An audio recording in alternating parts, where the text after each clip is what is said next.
Excellency Andrej Plenković, Prime Minister of Croatia. We highly value your ongoing support and the support of Croatia. The floor is yours.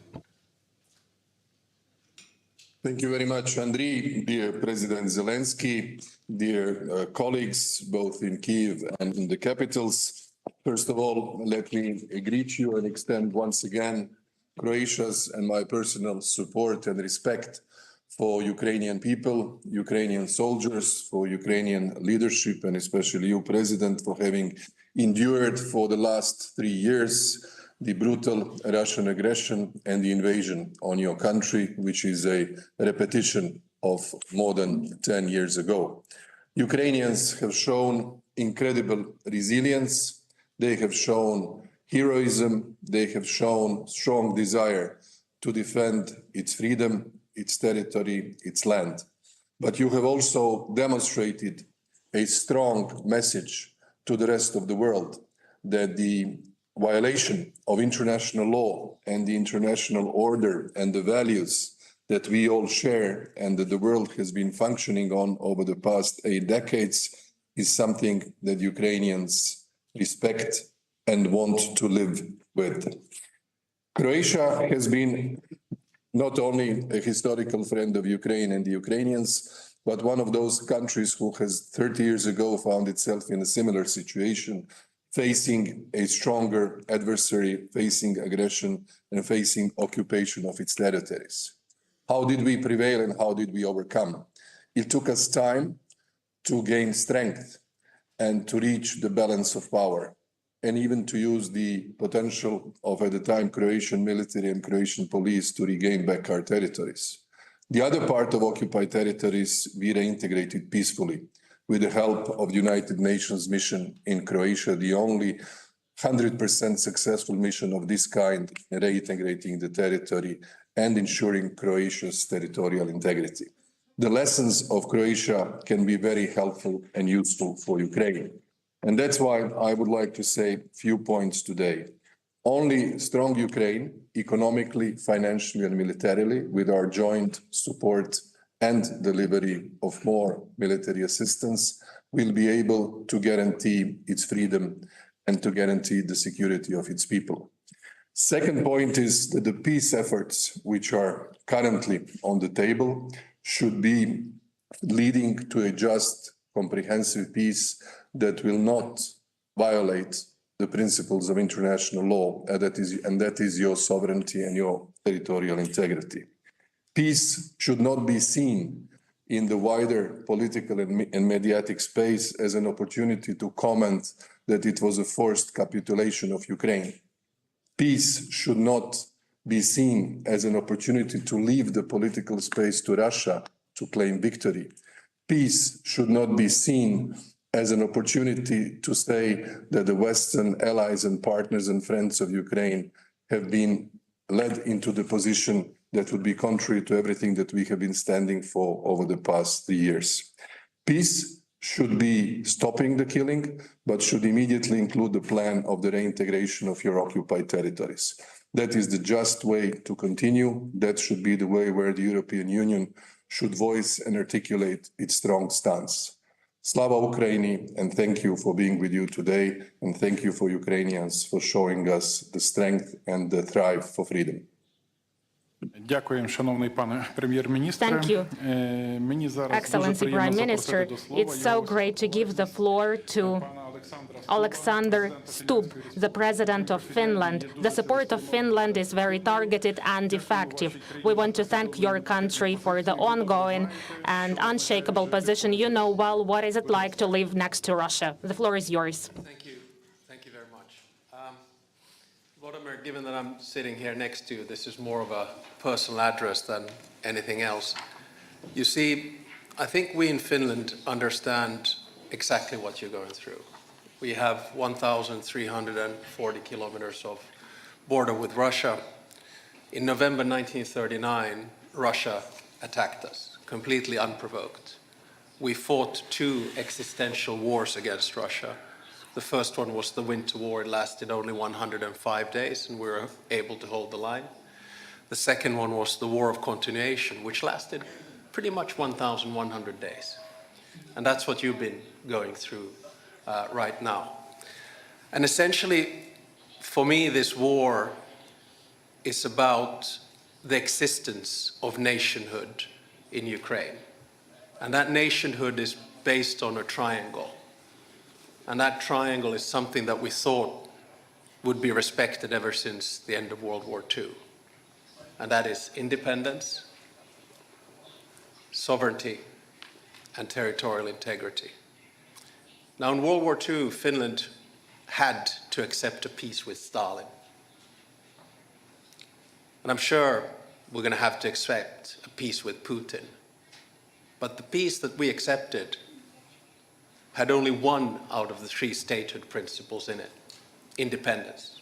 We were the only country bordering the Soviet Union that was able to retain our true independence. But we lost our sovereignty.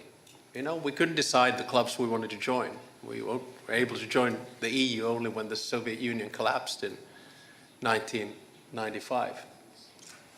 And we lost 10% of our territory, including the areas where my grandparents were born and where my father was born. Now, the only reason I'm saying this is that the support that you will see from the Finnish public, and I think from all around this table, is the support of identity and historical experience. Now, my big point is that there seems to be some misunderstanding about what is going on here. Russia obviously started this war, but remember that it started this acquisition of territory and spheres of interest already in 2008 by attacking Georgia, and then in 2014 by annexing the Crimean Peninsula.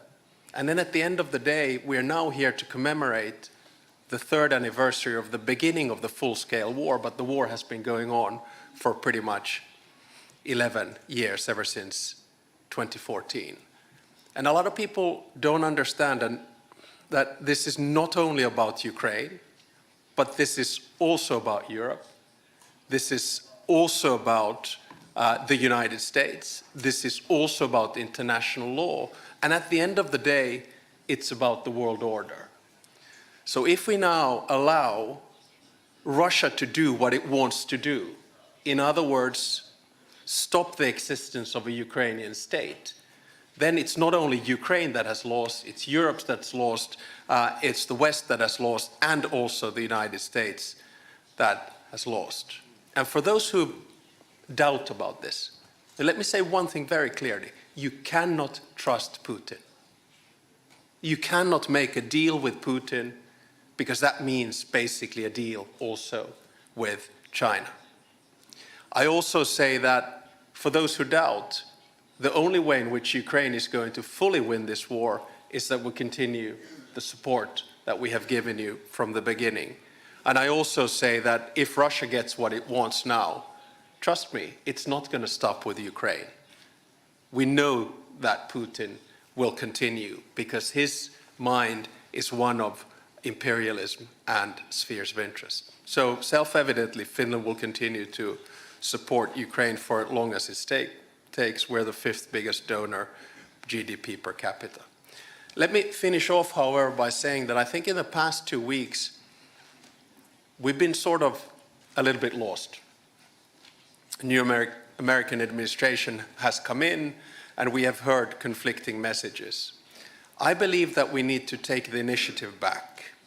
And by that I mean to say that there needs to be something concrete on the proposal, on the table. So let me propose today something that I've spoken with you about and with many around the table. It's not a peace plan, but it's a sketch of a process. And that process, in my mind, goes very simply in 3 phases. The first phase is before the actual ceasefire. This is the phase when we put maximum pressure on Russia, including sanctions, including using the frozen assets, and of course, including continuing the military support for Ukraine. This is also the time when I think European leaders need seriously talk about security arrangements. And of course, the lead comes from Ukraine. You have the biggest land force and most experienced land force in Europe.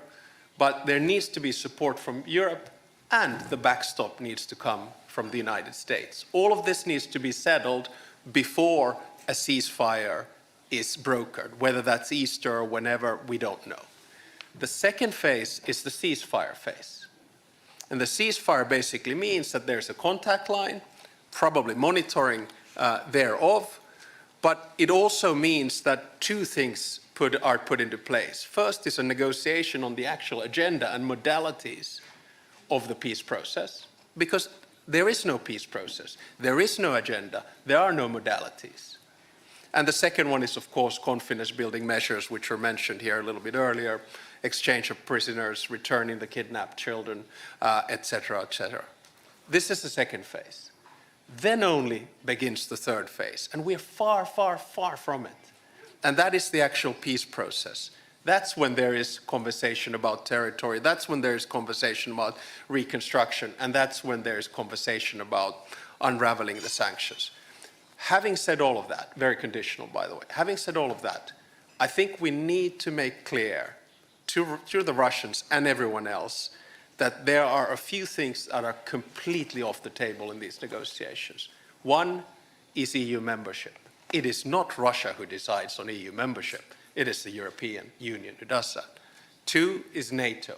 It is not Russia that decides on NATO membership. It is the alliance itself.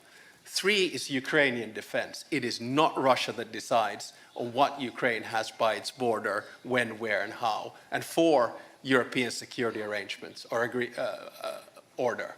It's not Russia that decides on that. We already have a European security order and should stick to it. So those are off the table. And let me just finish off, because I do think this is such an important day, and I was watching all the colleagues on Maidan Square and the rest of it. But I do think this is a day when we have to honor the fallen Ukrainian heroes. I also believe that this is a day where we have to face the fact that Putin has lost this war, in a sense that we will see a European Ukraine, we will see eventually Ukraine in NATO, we've seen a unified European Union, and hopefully a stronger transatlantic alliance in the long run. And on a day like this, I think it's time to pave the way for a plan for Ukrainian victory. Slava Ukraini.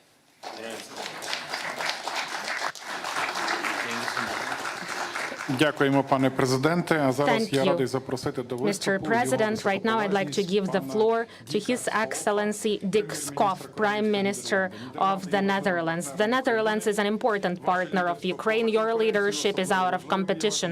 Highly important contribution is the strengthening of the safety of the sky. The floor is yours. Thank you. Mr. President, dear Volodymyr, colleagues, ladies and gentlemen. One of my first international trips after I became Prime Minister of the Netherlands last summer was to Zaporizhzhia, was to Ukraine. It was an experience I will never forget. I spoke to veterans, I visited an underground school, and I saw with my own eyes the devastating impact of war. But what struck me above all was the bravery and the resilience of the Ukraine armed forces and the Ukrainian people. For 3 years now, you have resisted the most brutal and fierce attacks by the Russian aggressor. Fighting for freedom, fighting for independence, fighting for the right to shape your own future. The government and people of the Netherlands admire you greatly for that. The purpose of that first visit was very clear: to reaffirm that the Netherlands stands with Ukraine and that we will continue to do so. But today, I can only repeat that message, also on behalf of His Majesty the King. Ukraine can count on our unwavering military, financial, and political support, now and after the war, when justice must be done and Ukraine must recover. So it's good to see so many of you today. It shows that support for Ukraine remains strong and widespread. Today marks the start of the 4th year of the terrible war. Let us hope that it also marks the beginning of the end. In the past few turbulent weeks, we have been face to face with history. None of us can predict what will happen over the next few weeks and months. But whatever that may be, for the Netherlands, there can only be one outcome. And that is a just and lasting peace, both for Ukraine and for Europe. That means a peace that not only ends hostilities here and now, but also guarantees a safe future. That's why it's so important that Ukraine remains strong on the battlefield. Because we need peace through strength and not the enduring threat of war through weakness. And furthermore, it's crucial that your voice and our voices are heard in the negotiation process. Nothing about Ukraine without Ukraine. Nothing about Europe without Europe. Thank you, Volodymyr, for inviting us to this summit. Thank you all for attending and showing your support. Let's keep working together towards the best possible outcome. Thank you, and Slava Ukraine. And it is so nice to give the floor to Justin Trudeau, Prime Minister of Canada. And Canada matters highly, and it takes the very important place in the hearts of Ukrainians in G7 and after the Canadian leadership. This is really important for our success in the fight. Prime Minister, the floor is yours. Bonjour, mes chers amis. Good morning, everyone. Thank you to my fellow leaders for your timely and salient remarks. And above all, thank you, Volodymyr, for hosting today's summit and for your courageous leadership as the duly elected democratic leader of this great nation. Since the start of Russia's full-scale illegal war of aggression 3 years ago, you've shown remarkable personal bravery, resilience, and resolve, a defiant spirit mirrored by the unbreakable Ukrainian people. You continue to inspire me and tens of millions of my fellow citizens back home in Canada. But let us be frank. You and the Ukrainian people should never have had to endure even a single day of this unjustified, brutal war, let alone 1,096 of them, or more accurately, over 4,000 of them since Russia illegally seized Crimea back in 2014. This is not a conflict Ukraine wanted, provoked, or asked for in any way. This is a war started for one reason and one reason only: Russia's desire to erase Ukrainian history and expand their empire. Russia's actions are nothing short of a direct attack against the rules-based international order, an order established in response to the most destructive war in our collective history, a war etched in the memory of the citizens of all of our respective nations for the past 80 years. An order which, albeit imperfect, ushered in the most peaceful and prosperous era in the history of humanity. We cannot go back. We cannot return to an era where might makes right. We must do everything in our power to enable Ukraine to secure a just and lasting peace, a peace that cannot be achieved without Ukrainians at the table. That is precisely what Canada is focused on. Canada has been a steadfast, unshakable partner to Ukraine since the beginning, and that will never, ever change. Le Canada est fier du travail qu'on a accompli avec vous tous autour de cette table pour faire que la Russie paye le prix de cette invasion inhumaine, que ce soit avec des sanctions ou en offrant aux Ukrainiens de l'aide humanitaire, financière et militaire dont ils ont besoin pour se défendre et faire obstacle au régime russe. But I know, we all know, there is more work to do. That is why I am announcing Canada will be providing 25 more LAV-3 infantry fighting vehicles to Ukraine. We will be delivering 2 armored combat support vehicles, which Ukrainian forces will be trained on shortly in Germany. Landing systems for F-16s were delivered just 2 months ago, and 4 F-16 flight simulators will be provided in the coming months. And that's on top of the millions of additional rounds of ammunition, components for drone cameras, and first aid kits. We're also dispersing the first installment of the $5 billion in assistance to Ukraine funded through revenues from frozen Russian assets, along with providing a grant to help Ukraine maintain its energy security in the wake of consistent, reckless attacks by Russia on Ukrainian energy infrastructure. Throughout all this, we need to keep in mind the size of the human cost of the Russian aggression for the past 3 years.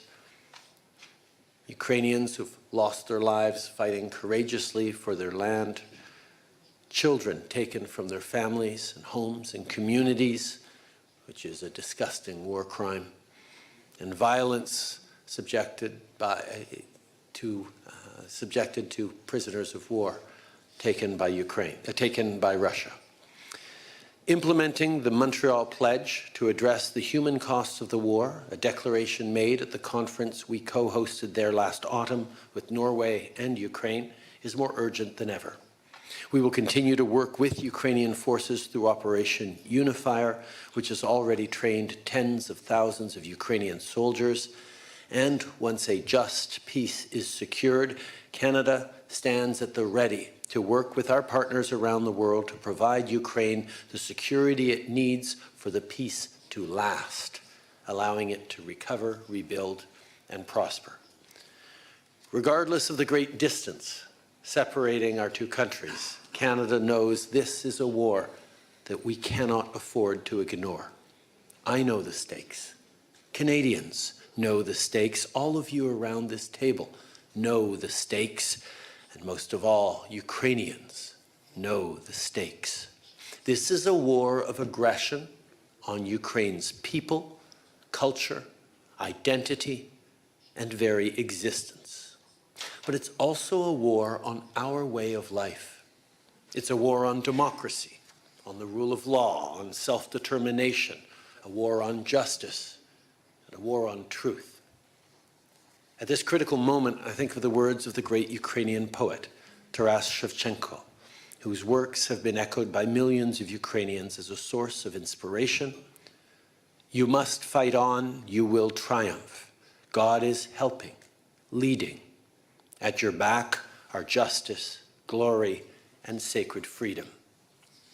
That excerpt was proudly recited in Independence Square by Serhiy Nihoyan, the first martyr of the Revolution of Dignity, shortly before he was killed.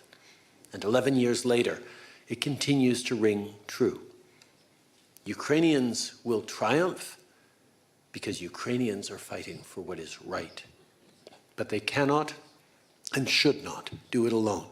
It's up to all of us in this room and around the world to meet this moment as well. And we can't wait. The moment to stop this war of aggression, the moment to defend democracy, the moment to stand for our shared values is now. So let us seize it. Merci beaucoup, mes amis. Slava Ukraini.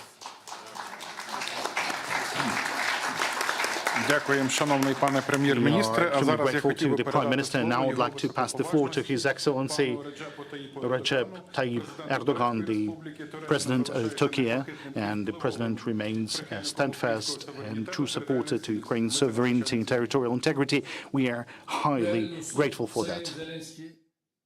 Kıymetli Ukraynalılar, sevgili Kırım Türk'ü soydaşlarımız, saygıdeğer katılımcılar, sizlere en kalbi duygularımla, saygıyla selamlıyorum. Video mesaj yoluyla da olsa sizlere hitap etmekten memnuniyet duyuyorum. Savaşın 3. yılını doldurduğumuz bu acı günde ülke ve millet olarak dost Ukrayna halkının yanında olduğumuzu öncelikle ifade etmek istiyorum. Geçtiğimiz 3 sene zarfında topraklarını savunurken hayatlarını kaybeden Ukraynalılar için taziye dileklerimi iletiyor, yakınlarına başsağlığı diliyorum. Türkiye 2014 yılında Kırım'ın ilhakından bu yana uluslararası hukukun temel ilkeleri doğrultusunda Ukrayna'nın haklı davasına gereken desteği vermiştir.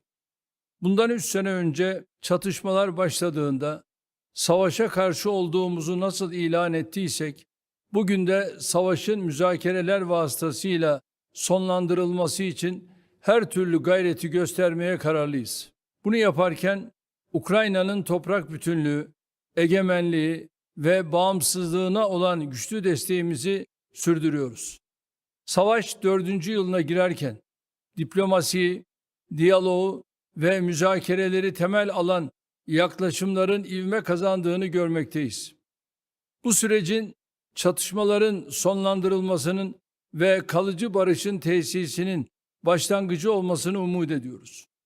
En başından beri savunduğumuz üzere adil ve kalıcı barışa giden yol ancak ve ancak savaşın her iki tarafının da eşit ve hakkaniyetli bir şekilde temsil edildiği bir denklemle açılabilir. Sayın Zelenski ile geçtiğimiz hafta Ankara'da Türkiye'nin bu önemli kavşakta sağlayabileceği katkıları ve müzakerelere ev sahipliği yapma istediğini de ele aldık.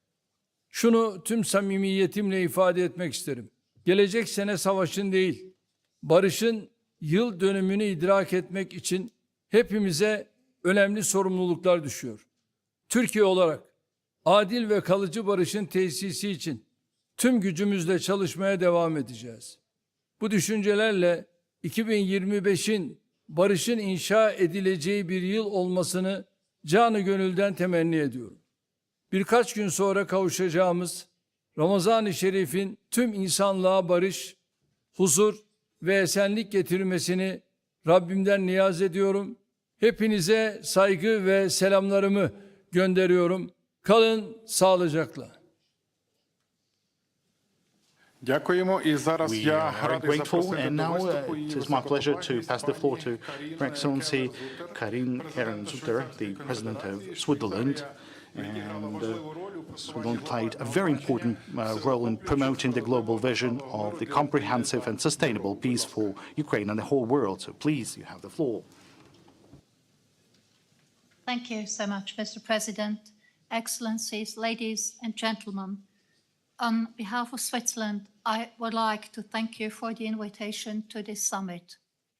Let me start by expressing my heartfelt vicinity to the Ukrainian people who have endured another terrible year of suffering and war. For the last 3 years, Switzerland has been calling on Russia to immediately cease all hostilities and withdraw its troops from the territory of Ukraine. And we reiterate this call today. With the Ukraine Peace Summit last year in Switzerland, the goal was to lay the groundwork for peace talks and revitalize existing peace efforts. We remain steadfast in our support towards a just and lasting peace. It is clear to us that a durable solution can't be achieved without Ukraine. This war has global long-term effects. Therefore, we remain committed to working closely with our partners in Europe and beyond for a peaceful future for Ukraine and the entire continent. Ukraine has become one of the most heavily mined countries. This is not only a threat to lives, but also to food security in Ukraine and in the world. Last year, Switzerland hosted the Ukraine Mine Action Conference. More than 40 countries signed the Lausanne Call for Action, committing to concrete actions towards humanitarian demining in Ukraine. Switzerland also stands with Ukraine by providing humanitarian aid and supporting reconstruction. 2 weeks ago, the Swiss Federal Council approved a country program of 1.5 billion euro for Ukraine's recovery and reconstruction, over the next 4 years. Switzerland has welcomed Ukrainian refugees, providing them with protection and support. Excellencies, in 2026, Switzerland will chair the OSCE. We will continue to work with all of you to contribute to peace and security in Europe. On this day, our thoughts are with all those who have suffered and continue to endure hardship due to this war. Let me reaffirm Switzerland's commitment to supporting Ukraine's recovery and reconstruction efforts and to working towards a future of peace, stability and justice. Thank you. Дуже дякуємо. А зараз я маю особливу Thank you. Now it приємність is a передати great pleasure слово for me його to pass the floor to Antonio Costa, the President of the European Council, and thank you for your personal leadership and support. Thank you. Dear Volodymyr, people of Ukraine, dear colleagues, excellencies. 3 years ago, Russia launched a full-scale invasion in Ukraine, a Russian war of aggression that was unprovoked, unjustified, and illegal. A war that violates Ukraine's sovereignty, its territorial integrity, its international recognized borders, and the fundamental principles of international law enshrined in the United Nations Charter.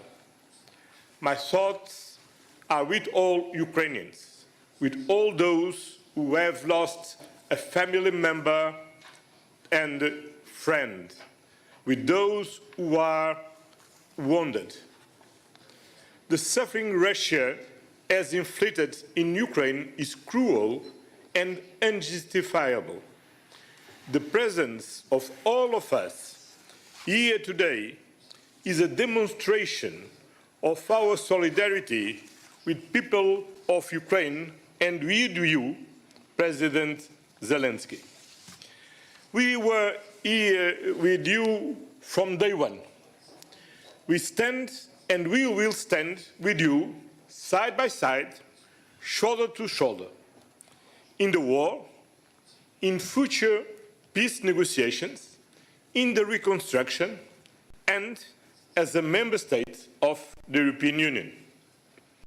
We all want this war to end and the suffering and destruction to stop. This is why this moment is so important. Russia is a threat to the international rules-based order. There will be no credible and successful negotiation, no lasting peace without Ukraine and without the European Union. Only Ukraine can decide when the conditions are met to start a peace negotiation. This cannot be a simple ceasefire. It needs to be a durable agreement. Peace should not reward Russia. We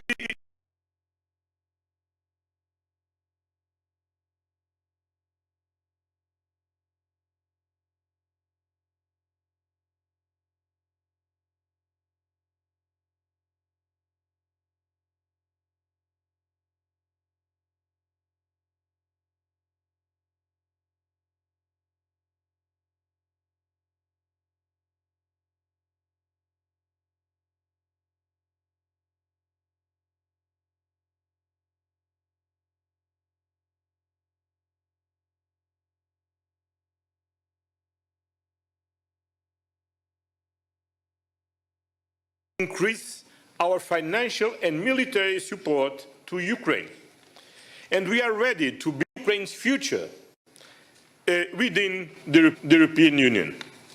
Ukraine, you can count on us, and Slavia Ukrainia. Дуже дякуємо. Thank you. Сьогодні ми маємо честь And слухати не today, лише it's a great honor for us to hear the statements of the world leaders, but also we'll have a chance to listen to our brave warriors from the front line. So it's a great pleasure for me to pass the floor to the brave warriors of the 93rd Detached Mechanized Brigade called Holodny Yar that are defending our motherland in the vicinity of the Pokrovsk. So we have Master Sergeant Denis Kardash. So please, you have the floor. Greetings and glory to Ukraine.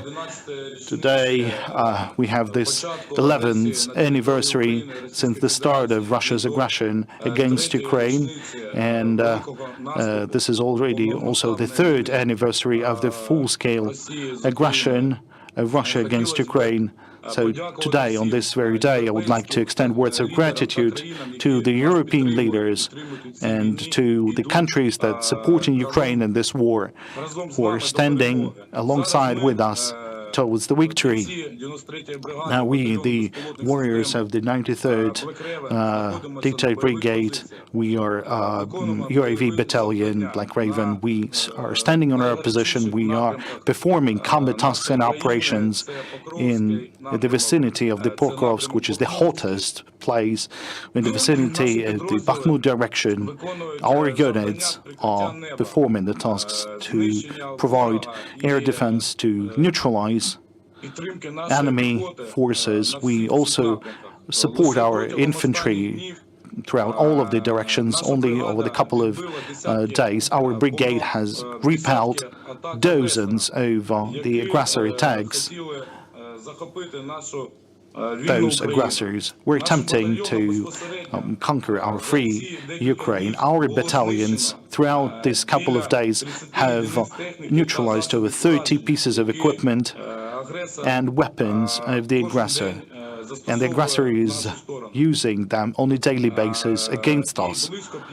We have also destroyed over 50 occupiers in our directions, or direction of our area of responsibility. I know that many countries are supporting us, and many of those countries had the very same experience of Russia's aggression. They know what it is and how it's happening. I would like to remind to everyone who may have not the complete understanding what this is. It's just that the war, it always comes in an unexpected manner. Nobody's ever been fully prepared for the war. Whether it's difficult for us here, it is difficult, incredibly difficult. But whether we have a fatigue out of the war, we are tired.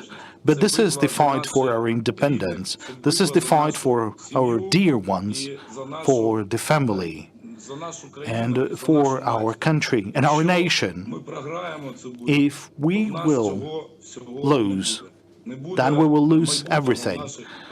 The future for our families and for our children. I would like to extend words of gratitude to all the countries supporting us, to all the nations, the people who support our struggle, our fighting. I would like to extend words of gratitude to the volunteers, the Ukrainian volunteers, our people, and the volunteers coming from the other countries who provide us support. Enormous support, and they respond in a very prompt manner, because we have a war on a daily basis. This is the cruel and brutal war. I would like to extend words of gratitude to all the warriors defending our country. We're talking about our own people and those people coming from the other countries who are helping us to defend our freedom. Thank you, everyone. Glory to Ukraine, glory to our nations, and eternal memory to the fallen heroes who defended our country against the Russian aggression. Thank you.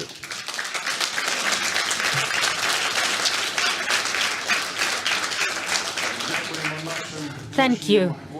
We want to thank for our very brave warriors for heroism. Now I'd like to give the floor to His Excellency Egeram, the Prime Minister of Albania. We value your ongoing support and leadership. Thank you. Thank you very much, and thank you for especially including me and Albania here. I'm aware that I am the tallest of all of you, but I represent a country that is maybe irrelevant in this state when it comes to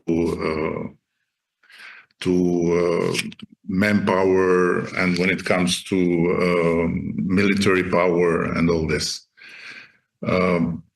I cannot but fully agree with everything that was said, and I don't want to waste anyone's time by repeating the fundamentals that all the friends and the colleagues around the table have underlined.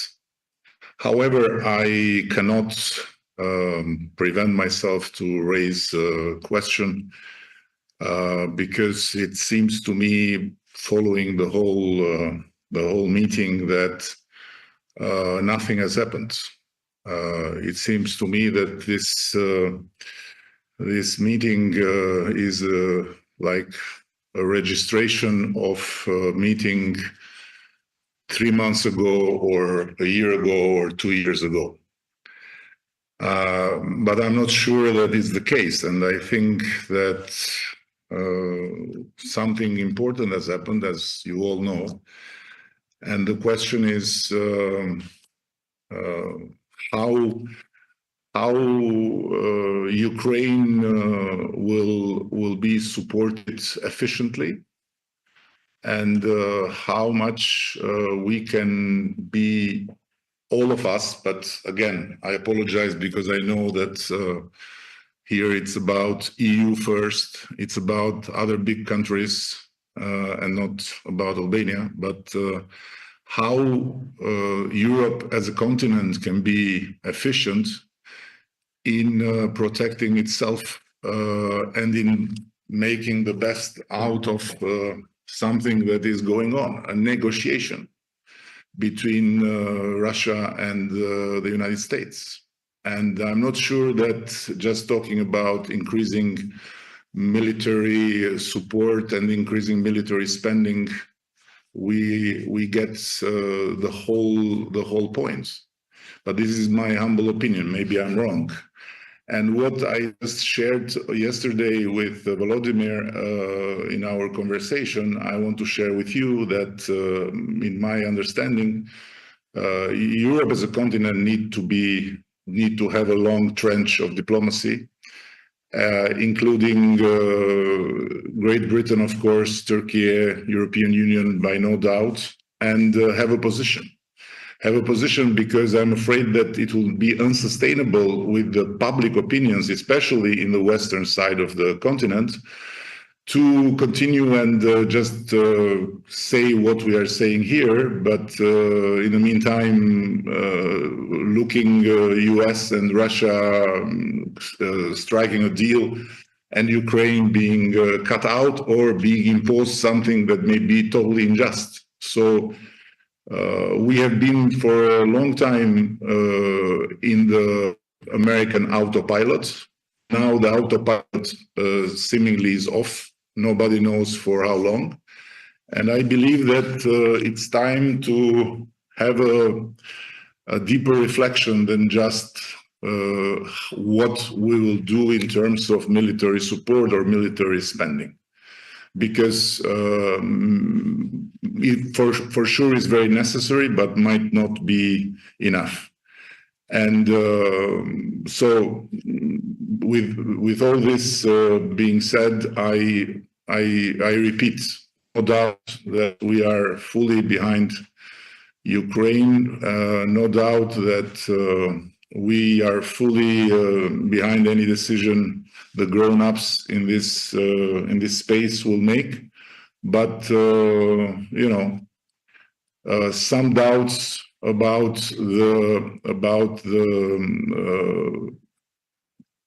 the fact that here we are talking just about half of the story and not of the other half, and we are dealing just about half of the problem, which is the military side, and not the other half, which is the politics and the diplomacy of it. has to be shared. And I apologize again. I'm very much aware that the relevance of my country is not as big as to change anything, but just some food for thought, because I'm afraid that if this thing will go on like this, sooner more than later, especially the Western countries will have to face public opinions that may bring things to a total collapse of the democratic forces. Thank you. Дуже дякуємо. І Thank you зараз so я much. So радий right now, запросити до I am виступу glad його to give the floor to His високоповажність Excellency Shigeru Ishiba, Prime Minister of Japan. Japan is the friend and дуже добре розуміє, що Росія насправді ally of Ukraine. Japan understands that Russia never stops the war.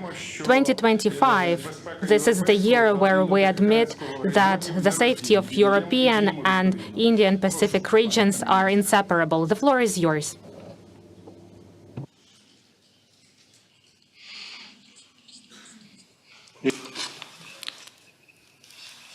I am Ishiba Shigeru, the Prime Minister of Japan.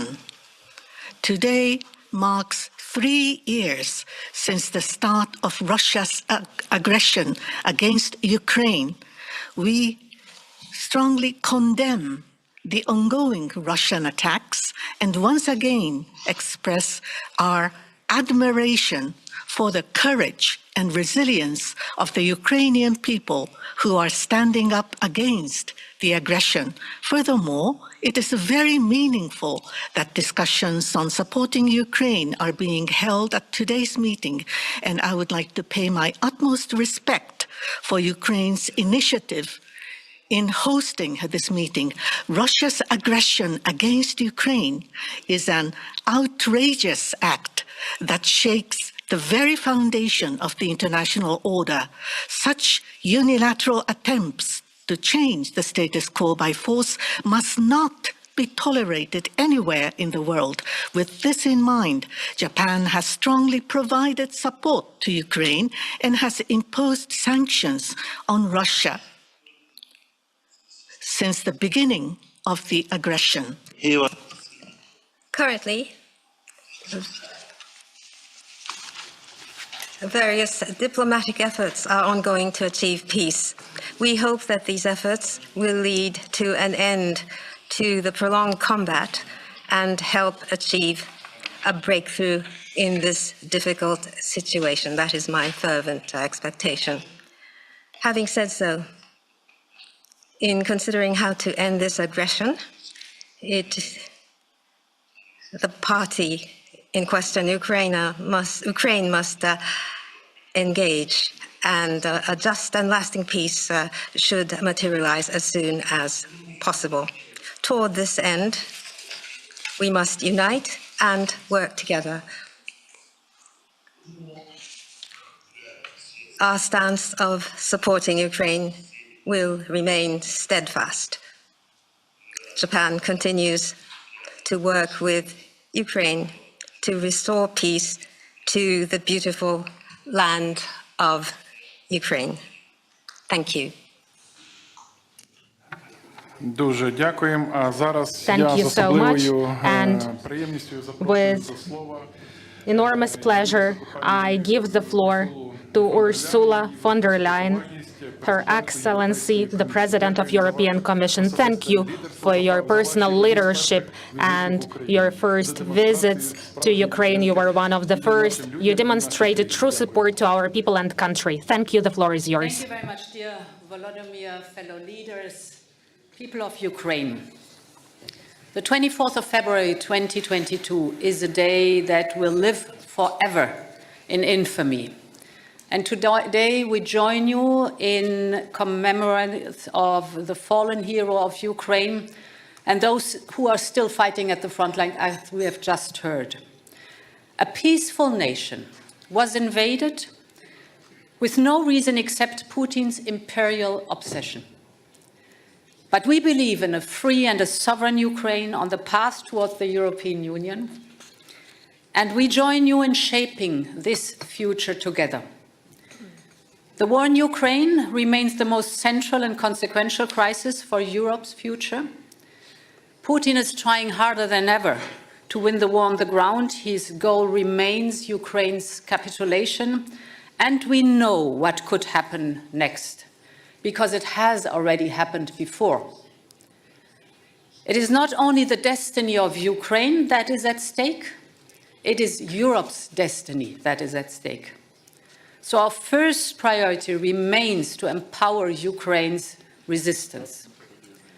And so far, the European Union and the member states have supported Ukraine to the tune of 135 billion euros. That is more than anybody else. Thanks to our Ukraine facility and the G7 loan, we have closed Ukraine's budgetary gap for the entire year of 2025. Now, in parallel, we must speed up the immediate delivery of weapons and ammunition, and this will be at the heart of our work in the coming weeks. Today, I'm here with the whole College of Commissioners of the European Commission to mark our wholeheartedly support for Ukraine.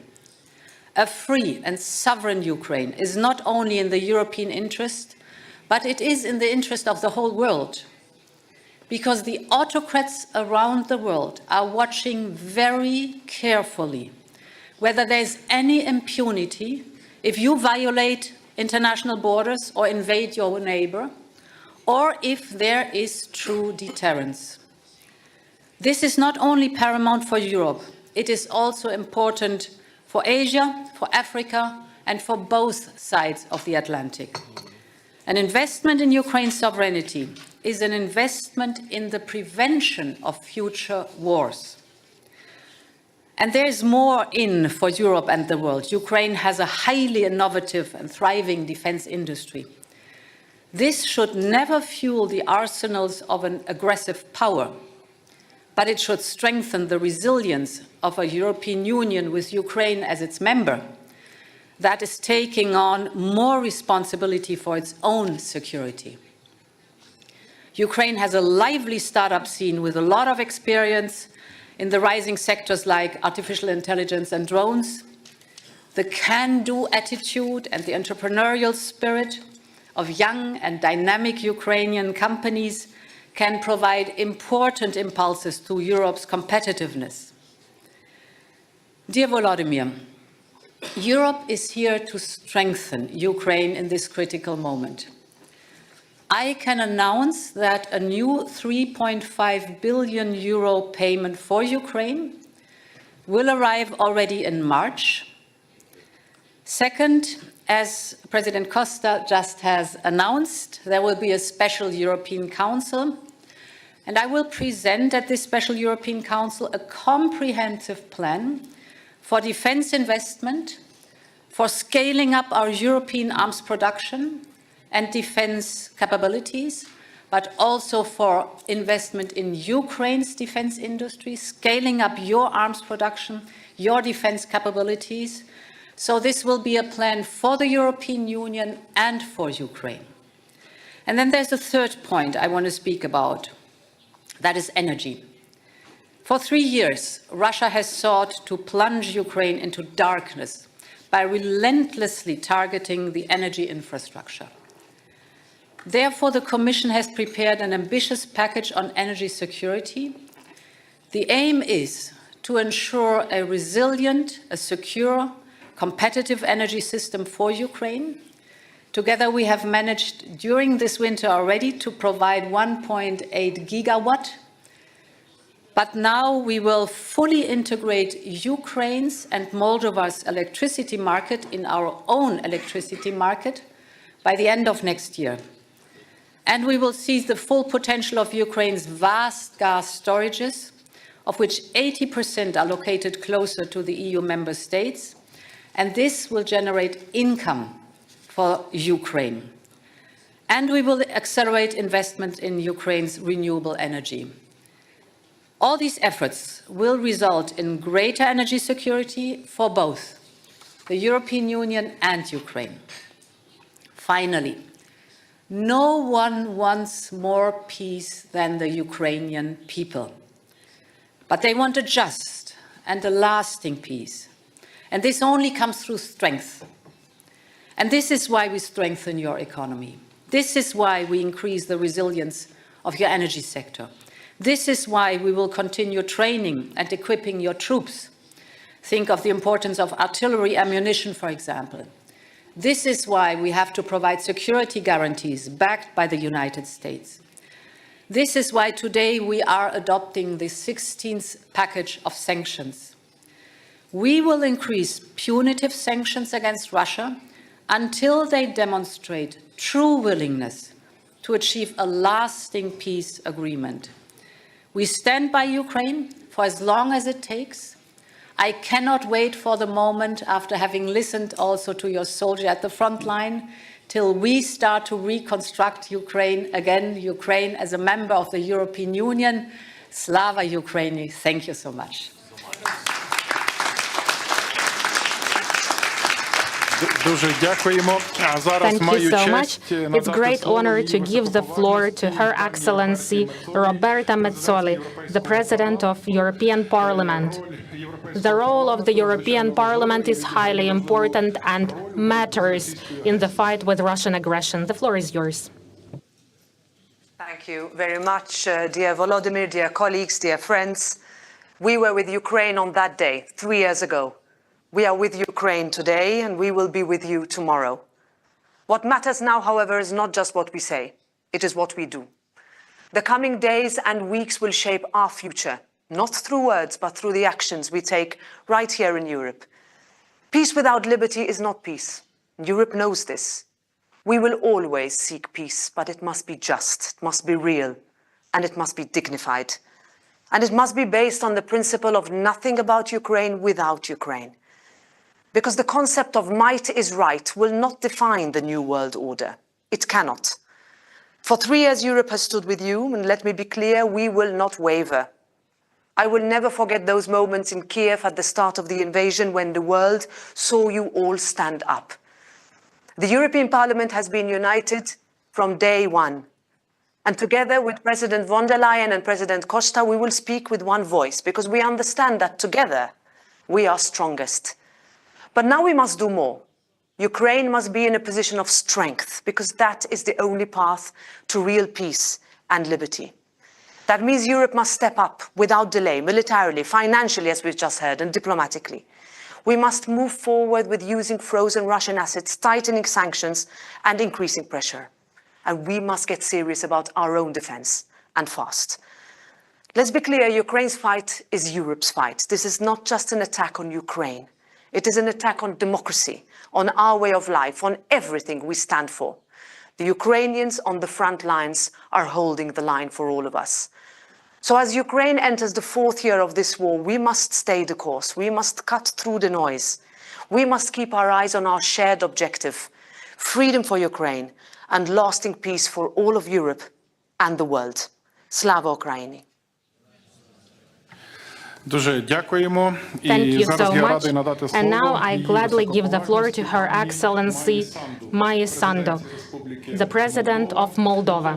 Moldova is a critically important partner in the ensuring safety and stability of the region. The floor is yours.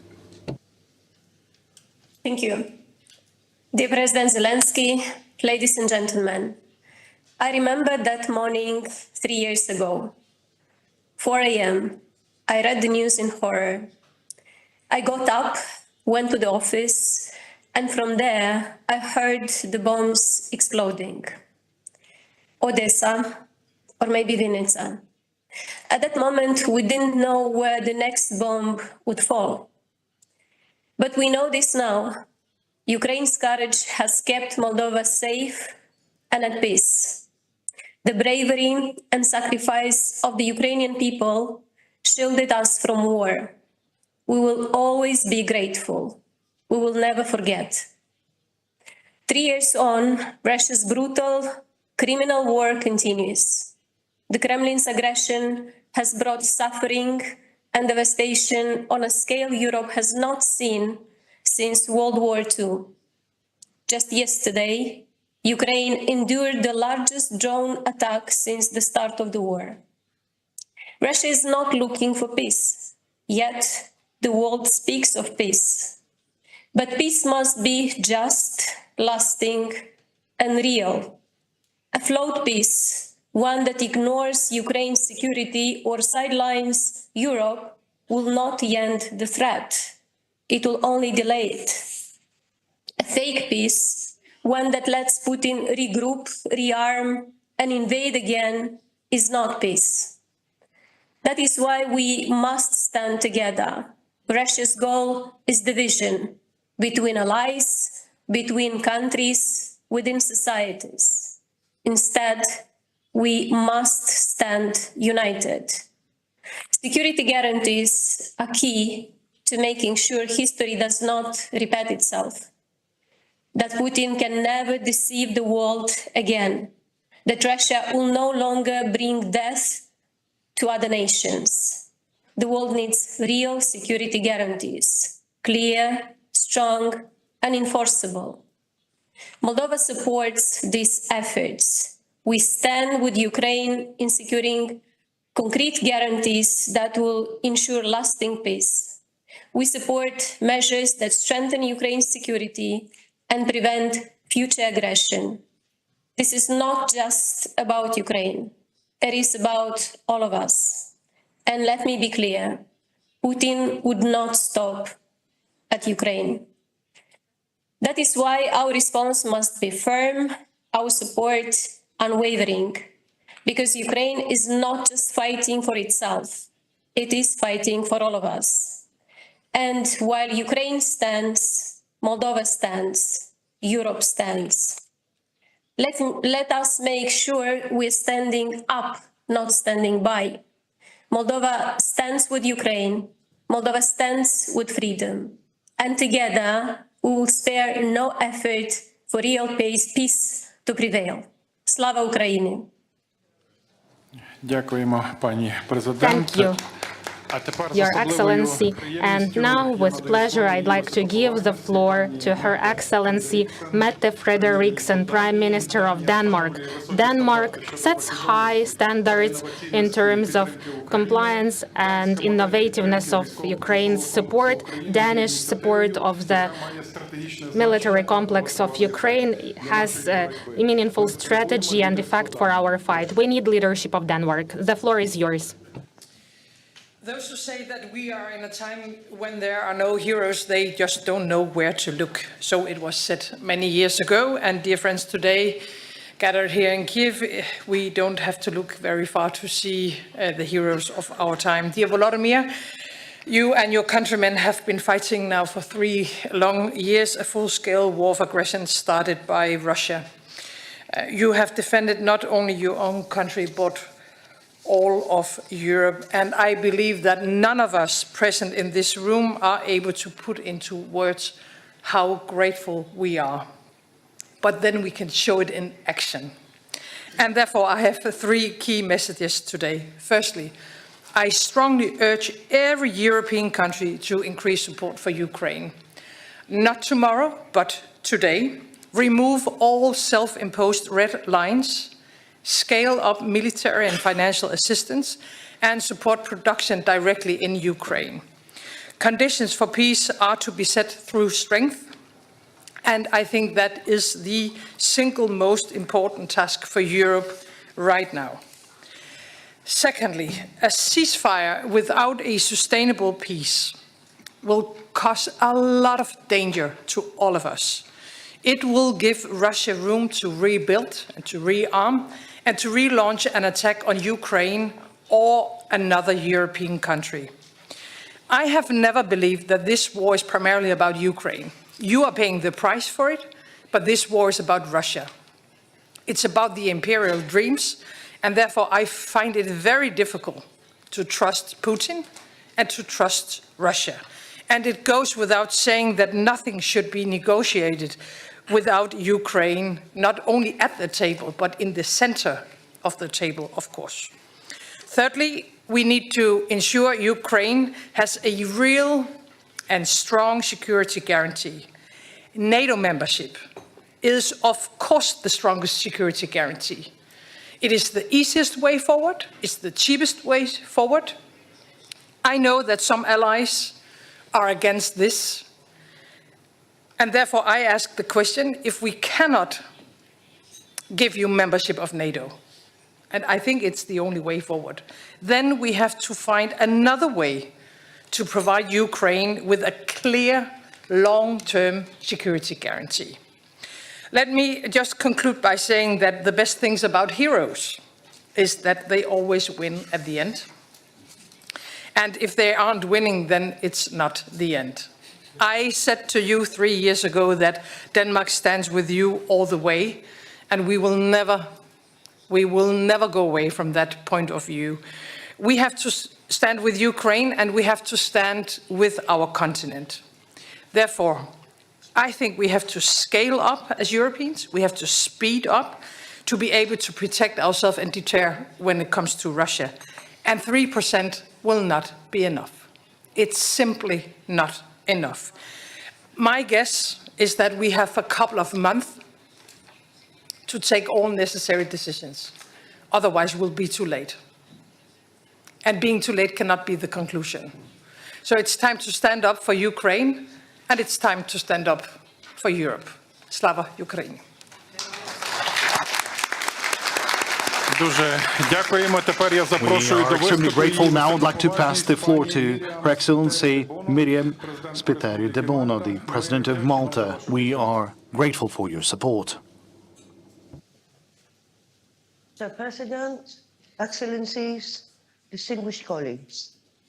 Today, we gather to mark 3 years since Russia launched its war of aggression against Ukraine, in violation of international law and the principles enshrined in the United Nations Charter. On this occasion, we remember the countless civilians affected, especially the most vulnerable, women, children, and the elderly. Since then, Ukraine has stood firm, demonstrating remarkable courage and resilience in the face of aggression. The time has come for this war to stop, and for the international community to stand firm in defending the principles of the United Nations Charter. It is time for Europe, the United States, Ukraine, and also Russia itself to work together to achieve a just and lasting peace.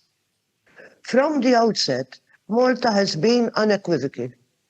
Ukraine's sovereignty, security, and territorial integrity within its internationally recognized borders must be withheld. We remain steadfast in this commitment. Malta has consistently demonstrated its unwavering support for the efforts shown by different partners to assist Ukraine. The EU and its member states have played a huge part, including through the provision of vital humanitarian assistance to displaced persons, the reconstruction of critical infrastructures, sanctions, and the provision of non-lethal military assistance through the European Peace Facility. Throughout our tenure as an elected member of the UN Security Council, and in our role as chair of the OSCE in 2024, Malta has maintained a firm and principled stance on the importance of upholding Ukraine's sovereignty and territorial integrity. As developments unfold, we must be clear in our strategy, firm in our demands, and unwavering in our continued support for Ukraine. Malta will continue to engage constructively in initiatives to put Ukraine in a position of strength and at the same time reinforce Europe's own resilience against external threats. While respecting our constitutional commitment to neutrality, Malta shall continue with its advocacy for the full respect of international law and the active pursuit of peace, security, and social progress. In the last few months, different initiatives have been put on the table.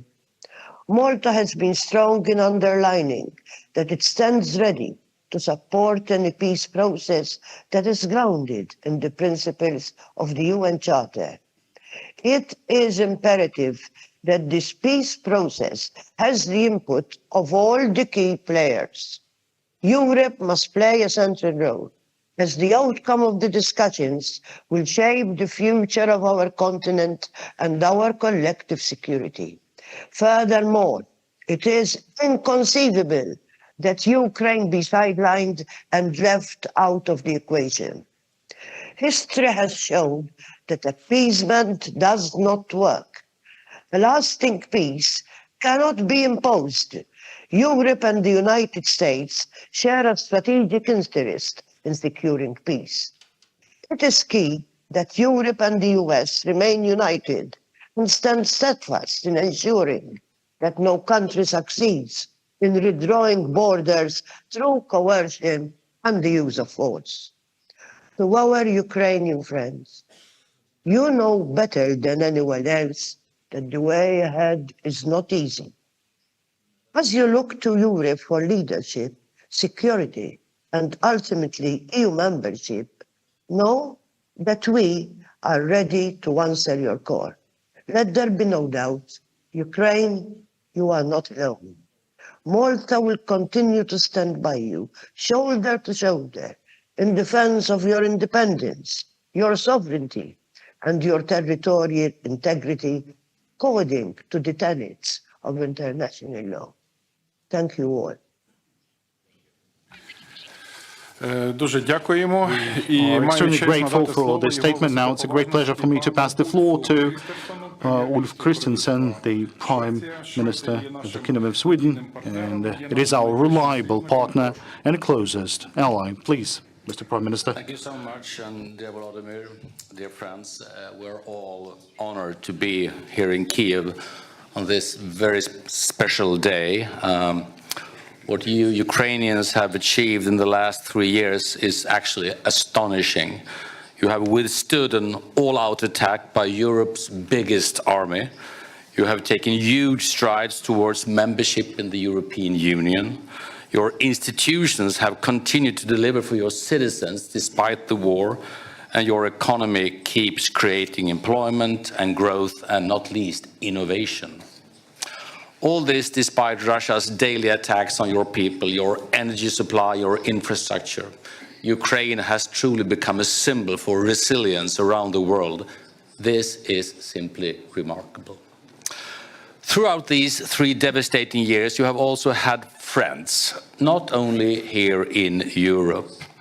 Throughout the world, countries are demonstrating their opposition to Russia's aggression, its atrocities against your people, its attempts to destroy your economy, because they know that if Russia and Russia's crimes against Ukraine go unpunished, then the world will become dangerous for all of us. Throughout these 1,096 days, if I'm counting correctly, Ukraine has taken on an outsized part of the burden for Europe's security. This we need to acknowledge as we pay our deepest respect to all the people, civilians and military, that have been killed. As the US administration now takes initiatives, we may be entering a new and decisive phase. Europe and our partners now need to step up, as Mette said, our own efforts in support of Ukraine. European countries are taking on this task, and Sweden will assume our full share of it. First, we will further increase our military aid to Ukraine. Earlier this month, we announced our largest military support package so far, and today I can announce that we will allocate another 100 million euros for Ukraine's air defenses. We are already working on our next military support package. Second, we are working to further raise the cost of aggression for Russia and its enablers. We are making efforts to limit Russia's revenues from oil export and to introduce new sanctions. And finally, third, we have made important progress on a special tribunal for the crime of aggression against Ukraine. Russia must be held accountable for its illegal war. At this uncertain time, Sweden's task and the task of all your partners is to support Ukraine towards a just and lasting peace. Slava Ukraini. Thank you. Дуже дякуємо. We Тепер are я надаю extremely слово grateful його now. It's a great pleasure for me to pass the floor to His Excellency, to Ilya Volodymyr, the acting President of Romania. This is the true partner and consistent supporter to Ukraine. Please. Domnule președinte Zelensky, doamnelor și domnilor, se împlinesc astăzi 3 ani de la lansarea invaziei Rusiei împotriva Ucrainei și în curând se vor împlini 11 ani de când Ucraina își apără în mod curajos libertatea, independența și teritoriul. Folosesc acest prilej pentru a sublinia respectul nostru pentru curajosul popor ucrainean care luptă cu eroism și sacrificii enorme împotriva agresiunii ruse. Gândurile mele se îndreaptă spre cei care au avut de suferit de pe urma războiului, spre cei care și-au pierdut membrii familiilor, spre cei răniți, spre cei care nu mai au locuințe și spre cei refugiați. Securitatea Ucrainei este esențială atât pentru România, cât și pentru întreg continentul european. În aceste momente de cumpănă, în care se discută despre eforturile de pace, trebuie să continuăm sprijinul pentru Ucraina, nu numai acum, ci și în etapele care vor urma în procesul de pace și cel de reconstrucție. România a fost de la început alături de Ucraina. By Ukraine from the very beginning. We have consistently supported it and we will continue to do so in the future. It is in our interests all to share this goal, which is also the goal of the US, to end this war, which has been lasting for too long and has destroyed too many lives. At the same time, it is necessary for Ukraine and the European Union to be involved in all peace negotiations. Romania stands ready to coordinate with all partners, European, American, and allied, to help find a way to a just and lasting peace. It is obvious that we must increase our investments in defense in order to strengthen our security, to have a plan and coordination for defense and deterrence. The solidarity of Ukraine's friends remains essential, and our support matters now when the fate of peace is at stake. The success of these efforts will only be proved when Ukraine has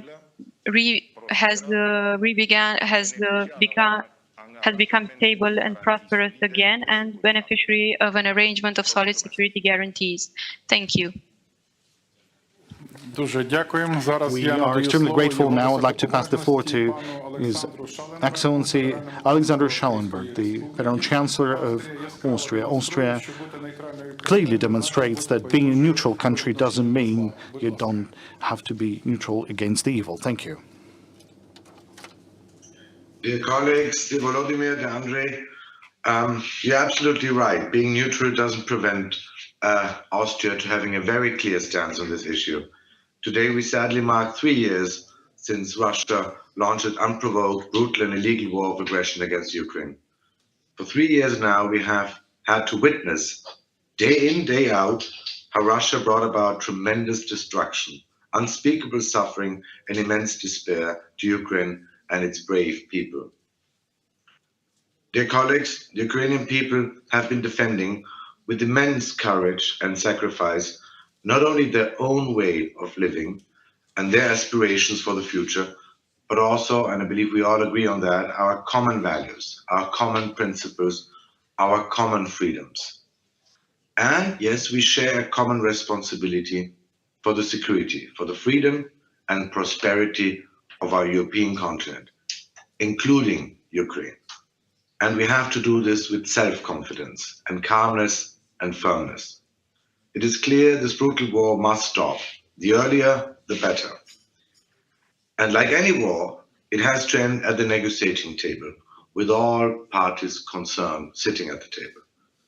But it must not end under any circumstances, and I don't believe it will, as an imposed peace.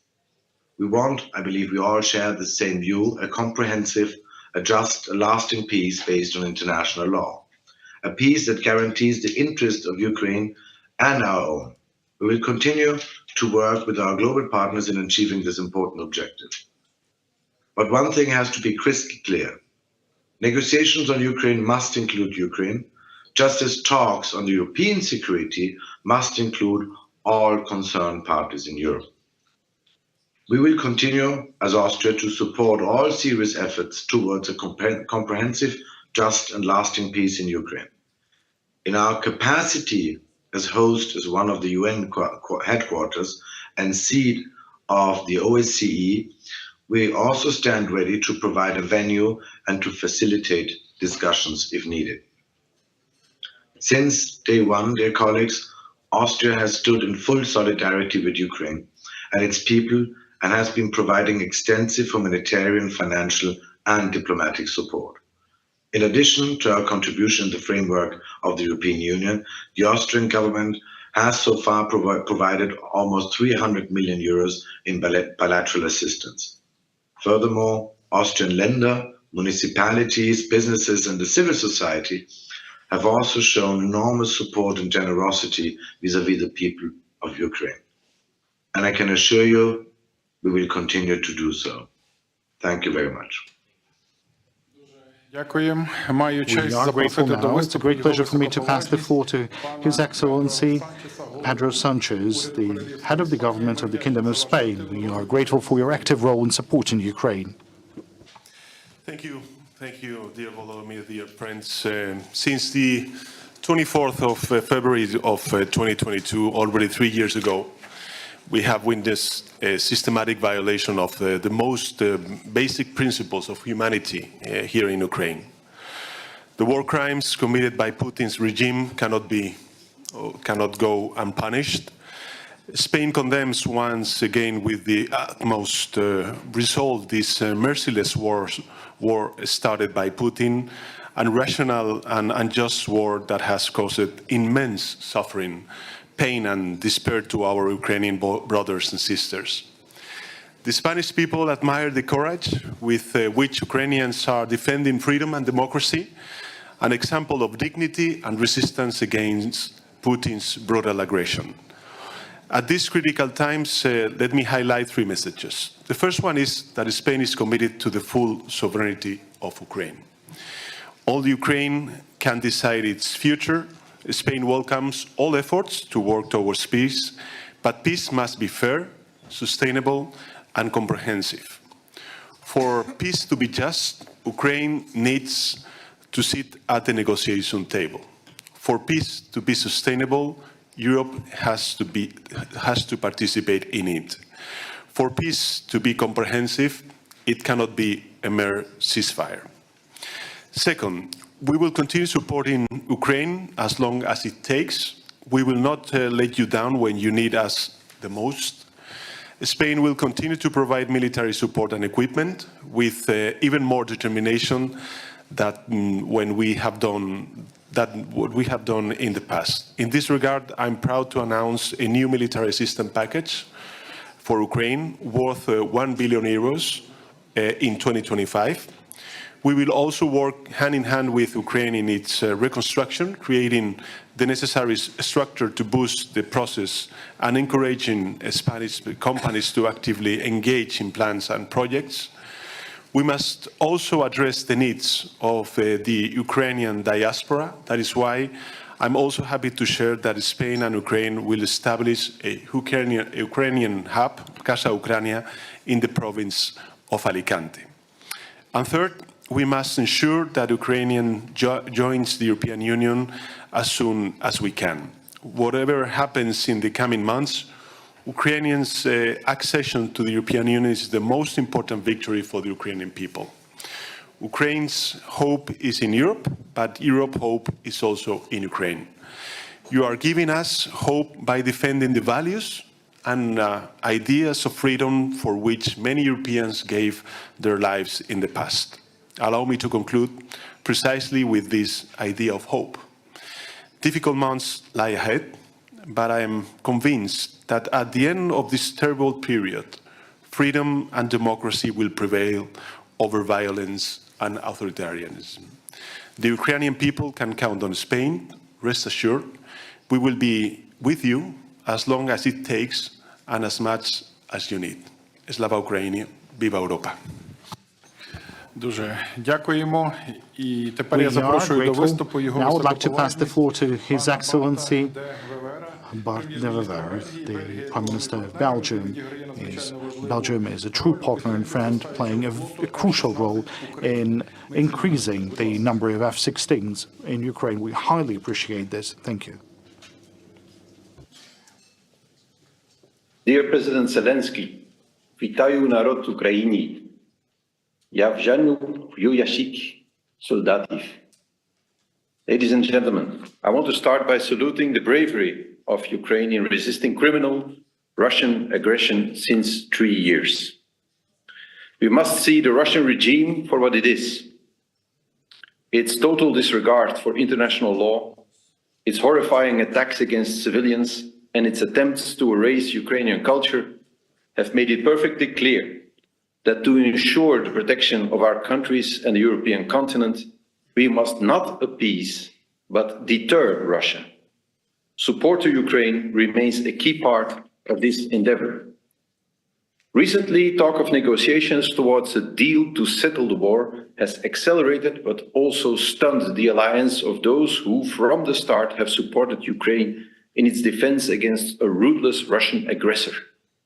Stunned because it does not seem a given that Ukraine or the EU will have much of a voice in the proceedings. A peace agreement that does not take into consideration the valid interests and demands of the victims of aggression and their allies and neighbors has no chance to hold. Belgium cannot accept that decisions on the future of Ukraine and the security and stability of the European continent are taken without the participation of Ukraine and its European allies. Our priority now is to come to a coordinated European position to claim a seat at the table in view of a just, sustainable and comprehensive peace. As a founding member of the European Union, we will always work towards a united, strong, prosperous and above all, peaceful Europe. And Ukraine belongs within this Europe. Meanwhile, Ukraine will continue to be able to count on Belgian assistance as specified in the Belgian-Ukrainian bilateral security agreement that was signed last year. This includes the delivery of F-16 fighter jets, the implementation of the 4-year reconstruction program by our development agency, and support to Ukraine's Euro-Atlantic integration. I would like to support all speakers that have pleaded today to do more as European allies of Ukraine as quickly as possible. Exactly 60 years ago, the great President Ronald Reagan spoke about peace through strength in his famous speech, A Time for Choosing. He said, "You and I have the courage to say to our enemies, there is a price we will not pay. A world in which borders can be forcibly withdrawn will be less safe, less prosperous, and less just. We've had ample opportunity to learn this valuable lesson in the past. Slava Ukraini." I thank you. Thank you. Дуже дякую. Thank you. Now I'd like to pass the floor to His Excellency Rosen Zhelaskov, the Prime Minister of the Republic of Bulgaria, and we are grateful for all the support and assistance being provided by Bulgaria. Thank you. Шановний президенте Зеленський, Mr. President Zelensky, українські колеги, dear our colleagues, Ukrainian colleagues, 3 years ago, Russia launched a war of aggression against Ukraine, a war which is a direct assault against the peace and stability in Europe and the world. against the UN Charter and the principles of international law. Today, as we mark this dreadful anniversary, we gather to reflect on the struggle of the Ukrainian people and also to reaffirm our collective commitment to peace, sovereignty, justice, and the primacy of international law. The Ukrainian people have been living in suffering and destruction for more than 1,000 days now.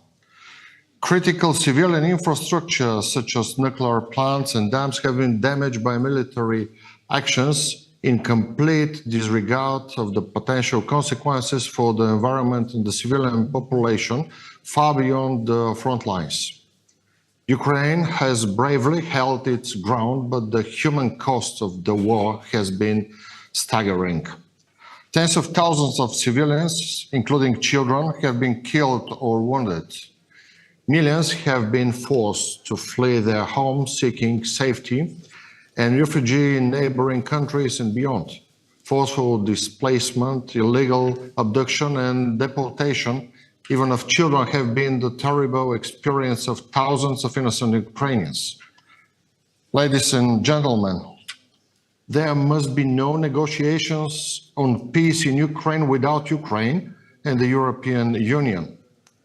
Ukraine must be given credible and robust security guarantees which are indispensable to any comprehensive, just and lasting peace on our continent. In the meantime, while Russia's war still rages on, we must continue our comprehensive support to Ukraine. Peace through strength is the viable strategy to put Ukraine in the strongest possible position ahead of any peace talks. Dear friends, Bulgaria reiterates its support for Ukrainians' independence, sovereignty, and territorial integrity. From the very beginning of the war, Bulgaria has been providing military, financial, political, and humanitarian assistance to Ukraine as part of the international support efforts. We will continue to do so as long as we can, and to do the best of our abilities. As a member of European Union and NATO, Bulgaria reaffirms its commitment to further supporting Ukraine. Ukraine's future lies within the European family and the transatlantic community. The Ukrainian people must be given an opportunity to rebuild a strong, resilient, and democratic Ukraine. Only through unity and resolve can we make sure that the sacrifices made over the past 3 years are not in vain and will lead to a brighter, more secure future for Ukraine and for all of Europe and the world. Slava Ukraini! Thank you. Дуже дякуємо. А зараз з Thank you великим so much. задоволенням And прошу now взяти слово. I'd like to give the floor to His Excellency Keir Starmer, the Prime Minister of the United Kingdom of Great Britain and Northern Ireland. Your leadership is unprecedented. The floor is yours.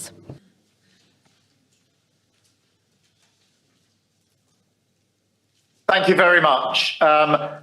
Colleagues, let me start with Volodymyr and say on this day of all days, I want to pay tribute to your leadership, Volodymyr. And friends, it is right that we mark this grim anniversary together. For 3 years, we have been united in opposition to Russia's barbaric invasion. And for 3 years, we've been full of admiration for the incredible response of the Ukrainian people. Their voices must be at the heart of the drive for peace. And I want to be clear that I hear them. I think of the soldiers and the civilians that I met in Kyiv just a few weeks ago in the ICU, the burns unit, the witnesses to the horror of Bucha, the school children I met living under constant bombardment, the soldiers training in the UK bound for the front line. Their voices echo in my ears. They inform the decisions that I take and the peace that I believe that we must see. So I have a very simple, clear message today. The UK is with you today and every day. From His Majesty the King to the NHS workers volunteering in hospitals in Ukraine, to the communities that took Ukrainian refugees to their heart. And that's why I signed our 100-year partnership with President Zelensky last month, because we believe in Ukraine's fight today and the country's incredible potential to thrive in the years to come. This is a time for unity. In this crucial moment, as talks begin, we must work together to shape the outcome. Russia does not hold all the cards in this war because the Ukrainians have the courage to defend their country, because Russia's economy is in trouble, and because they have now lost the best of their land forces and their Black Sea fleet in this pointless invasion. So we must increase the pressure even further to deliver an enduring peace, not just a pause in the fighting. And we can do that in three ways. First, by stepping up our military support to Ukraine. And the UK is doing that, providing £4.5 billion in military aid this year, more than ever before. We're doing more than ever to train Ukrainian troops, helping Ukraine to mobilise even further. And we're proud to have taken on the leadership of the Ukraine Defence Contact Group. Secondly, we must keep dialling up the economic pressure to get Putin to a point where he is ready not just to talk, but to make concessions. So today we're announcing the UK's largest packet of sanctions since the early days of the war, going after Russia's shadow fleet and going after companies in China and elsewhere who are sending military components. Later today, I will be discussing further steps with the G7. And I'm clear that the G7 should be ready to take on more risk, including the oil price cap, sanctioning Russia's oil giants, and going after the banks that are enabling the evasion of sanctions. Third, we must bring our collective strength to the peace effort. President Trump has changed the global conversation over the last few weeks, and it has created an opportunity. Now we must get the fundamentals right. If we want peace to endure, Ukraine must have a seat at the table, and any settlement must be based on a sovereign Ukraine, backed up with strong security guarantees. The UK is ready and willing to support this with troops on the ground, with other Europeans, and with the right conditions in place. And ultimately, a US backstop will be vital to deter Russia from launching another invasion in just a few years' time. So we will do everything we can to get the best outcome for Ukraine and for us all. And let me close with one of the voices I mentioned earlier, a patient called Petro from the burns unit that I visited in Kyiv. He said to me, if Ukraine fails, Europe will be next. And that is what is at stake here. That is why we will always stand with Ukraine and with our allies against this aggression and for a just and lasting peace. Slava Ukraini. Thank you. Ще раз дякуємо вам за ваше Thanks лідерство. again for your Ми leadership, продовжуємо and we включення за continue місць нашого опору та стійкості. to І зараз give the я floor маю честь передати слово пані to Ользі Olha Kamenova, the doctor who fulfills her responsibilities in the city of Kherson, which was deoccupied.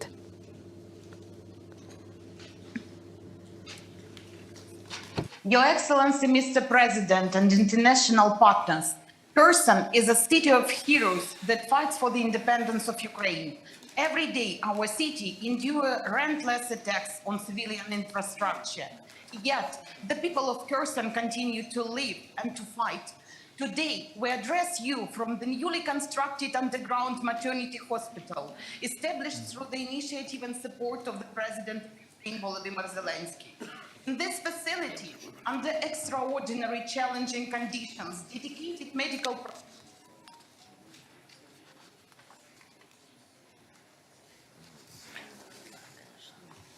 Так, у нас технічний збій. Sorry for the technical issues. Ми можемо продовжувати? Can we continue? Якщо ні, If not, then особливу честь. I am honored, and it's great pleasure to give the floor to His Excellency Jonas Gahr Støre, the Prime Minister of Norway. Norway has shown true leadership and strategic approach in the support of Ukraine. Thank you, Andrei, and thank you, Volodymyr. Since I believe this emission is being streamed, and if I can say a few words to the people of Ukraine. You know, I was incredibly moved by this session at the Maidan this morning. I'm a father and I'm a grandfather, and I was wandering among those flags, and I was seeing the dates of those boys corresponding to the dates of my children. And, you know, the number of flags and the number of people, I'd just like to tell the people of Ukraine that it makes a deep impression on us on this third anniversary, but there are more than 1,000 days. And the days are counting. So this human dimension of this day really makes a strong impression on me. Colleagues have made good remarks, so I will second that we continue to show our strong support to the people of Ukraine, to the basic principles that there has to be a comprehensive, just and sustainable peace. We all agree on that, and I will reiterate it simply by joining the voices of colleagues. As for Norway, today I will announce that we will contribute €1 billion for civilian and humanitarian support. And Mr. President, I take up on your request for energy support that you mentioned to me a few days ago. So there will be a €300 million package to gas supplies, according to the request you made, and also securing financial guarantees. In fact, it's €400 million, and also support for electricity reconstruction of grid and try to build back better and smarter. We also follow a bit in the path of what Denmark has done to open a direct investment channel into your industry. So we will also put €300 million and into a specific track here with your industry, where we may have complementarity between our industries, and also a special pledge for drones, which I think will be of great importance. And also, as some of my colleagues have mentioned, in the NB8, meaning Nordic 5, Baltic 3, we have agreed to take up on your suggestion to train, fund, and help equip a brigade. So I think, you know, leaders have agreed that we will do that now. It's a flexible concept. It will of course comprise of courageous Ukrainian troops, but we will train, equip, and support them. And then I'd like to say that what then lies ahead, and I'll make 3 points. First, we need to scale up, as colleagues have said. This is not the moment to pause and wait and see. We have to scale up. So I say on behalf of Norway, we have pledged the €3.5 billion for 2025, approximately, but we are ready to scale that up, and I will engage with you in the coming days and weeks to see how we can do that in the best way, so it really corresponds most directly with your needs.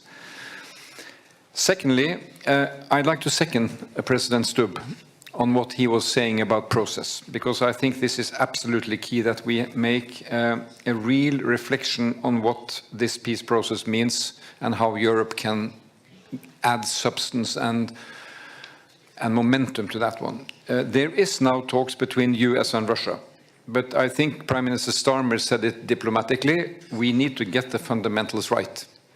And the fundamentals are not, let me put it that way, complete if it's only this dialogue in the way we see it. And I don't think, you know, we all agree that there can be nothing about Ukraine without Ukraine.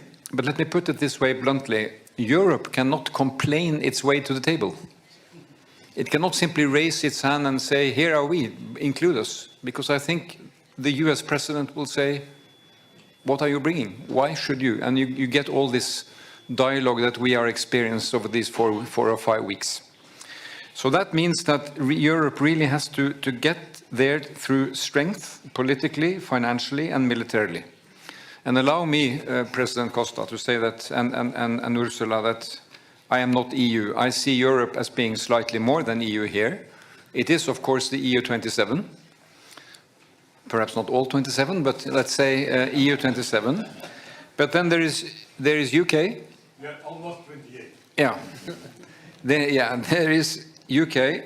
There is fundamentally Turkey. And Turkey is always a bit complex, but Turkey has to be in the equation. And we heard President Erdogan and your recent visit, Volodymyr, Turkey has to be there. Norway is proud to be there. Iceland is proud to be there. And we even heard President Macron said the other day that Canada is there. We are buying Canada, so we can get them back. No, but I think, this is that concept of Europe. But that concept of Europe has to have an opinion on the substance of the peace and the process of the peace. And here I think there's no time to lose. I think your convening of the meeting on the 6th of March is great. But then for this larger group, we have to come together and make it meaningful.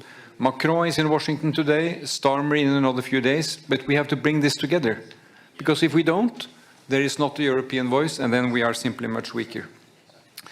So my final point here is that for us to make a contribution to security guarantees, and we have to do that, the best and fundamental security guarantee is to bolster Ukraine, that Ukraine has strong capacity from its military capacity. Then there has to be a European security guarantee with a US backstop.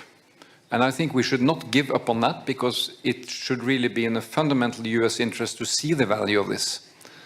Because now we hear that this is a European thing, but I think there's a good case to be made by this is linked together. So there's no time to lose, really. Finally, when we saw this from the clinic here, I read and met the other day Timothy Snyder in Oslo, and he has written extensively on Ukraine, and he's using this notion to define freedom. And he is saying the Ukrainians have invented a word which is called deoccupy. I never heard that before. We are being deoccupied. So the question was, is a village, is Bucha a free city? Do they enjoy freedom just because they are deoccupied? And the answer is no. You are still under war, you are still under attack. So defending Ukraine's freedom is not only about securing the occupation, it's securing sovereignty, independence, and territorial integrity. That is the package of freedom. Slava Ukraini.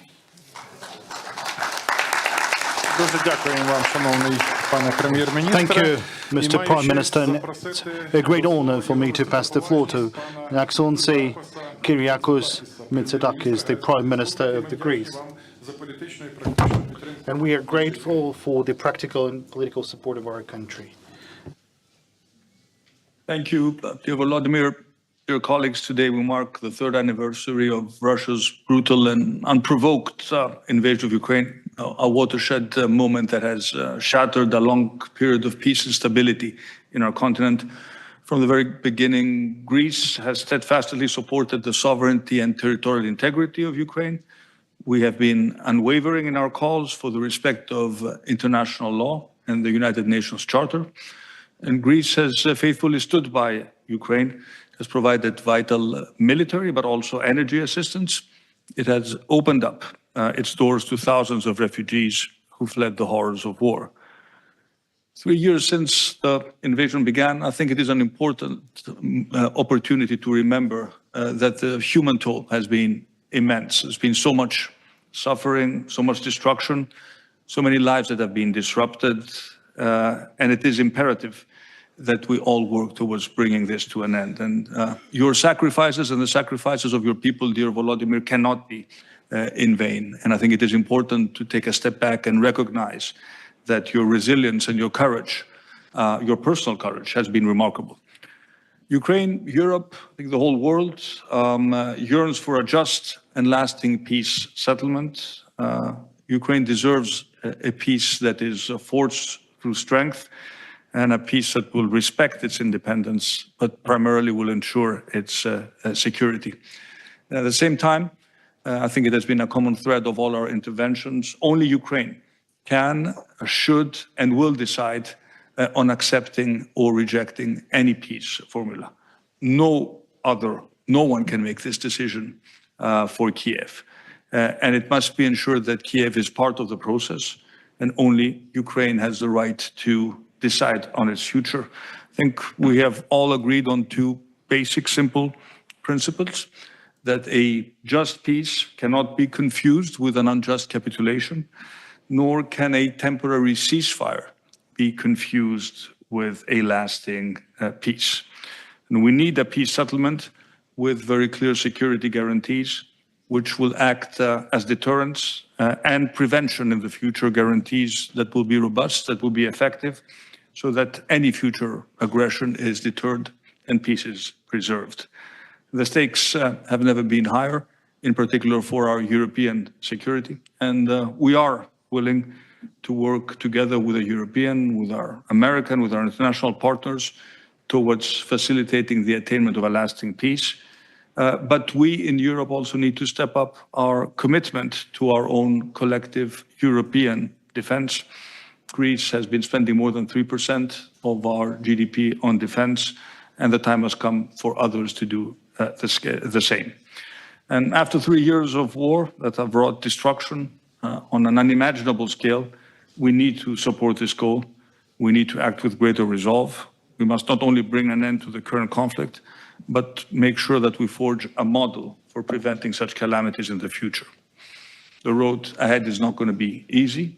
It will undoubtedly be fraught with challenges, but it's a vision that drives us forward, a future where Ukraine stands as a country in peace, a secure, democratic, independent, but also, dear Volodymyr, a European Ukraine, a nation that can look ahead with optimism and confidence. Thank you. Thank you so much. Now I'd like to give the floor to His Excellency Michal Martin, Taoiseach of Ireland. We thank you for your support. Thank you, and I want to thank you, Volodymyr, for convening us today. And I want to pay a personal tribute to you for your courage and your dignity throughout this war. I can recall 3 years ago at the EU Council meeting when you spoke to us on the eve of the illegal and brutal invasion of Ukraine by Russia. And we were struck by your courage then. You took a decision personally to stand your ground and to lead the resistance of the people of Ukraine. And so did the people of Ukraine, who have earned the admiration of people all over the world for their extraordinary courage and their resilience in the face of incredible odds. We think of all of those who have lost their lives in protecting their homeland and in defending their people. And we think of all the children who have been abducted, which is an appalling war crime in itself, and reminds us that there simply has to be accountability for war crimes of that magnitude and of that kind. And we will work with our colleagues in ensuring such accountability. For a small country like Ireland, the international rules-based order is ultimately the only basis for our security. And that is why the war that Ukraine has been defending its integrity and sovereignty is so important for small nations all over the world. You are protecting and fighting to uphold the principles of the United Nations Charter and in terms of sovereignty and integrity, but also in terms of the rules-based order. And in that context, Europe has been unified, has been firm so far. And we in Ireland stand with you, and we do need to say more, we do need to spend more, and we need to do more. And Ireland will contribute more financially on all fronts and in all areas, and will strengthen our commitments on that front. I believe it's extremely important for us in the European Union to accelerate Ukraine's membership of the European Union, an important dimension to Ukraine's long-term security, and something that Ireland is very keen to push and to strongly support. Could I say also that we will continue to to support sanctions, and also the whole area of frozen assets and the utilization of frozen assets for the reconstruction of Ukraine.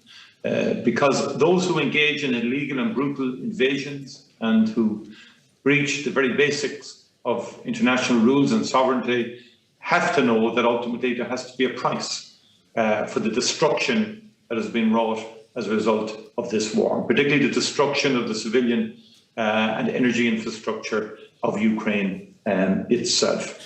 And the next European Union summit, the emergency summit being convened on the 6th of March, will be a very important moment for concrete actions, which Ireland will strongly support both the Commission and President Costa in the agenda that they will bring to the table on that occasion. I think it's very important also that we remember that Russia has not achieved the objectives that it set itself when it illegally invaded Ukraine 3 years ago. We need to remember that and take solace and strength from that, because the unity of the resistance has had an impact. What we must now resolve is to ensure that Russia is never rewarded for what it did 3 years ago. Thank you very much indeed. Ще раз дуже вам дякуємо. І зараз я радий запросити до слова його високоповажність. And now I'd like to give the floor to His Excellency Kristen Michal, Prime Minister of Estonia. Estonia is a highly important ally in our joint fight. Thank you.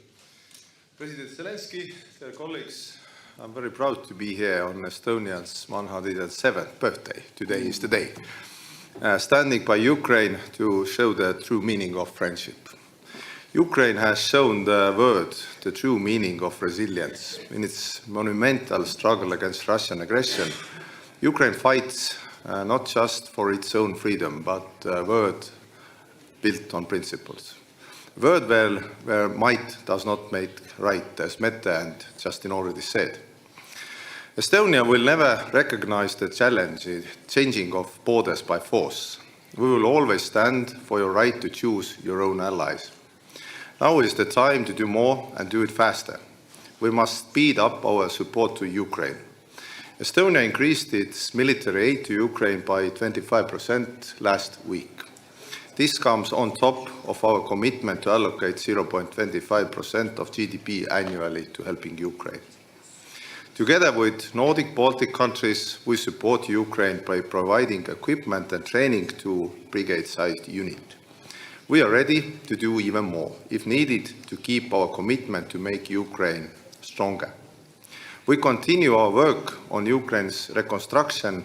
We see Ukraine's future in EU and NATO and assist every way. It is also time to maximize pressure on Russia. We are working to ensure frozen assets are used to support Ukraine.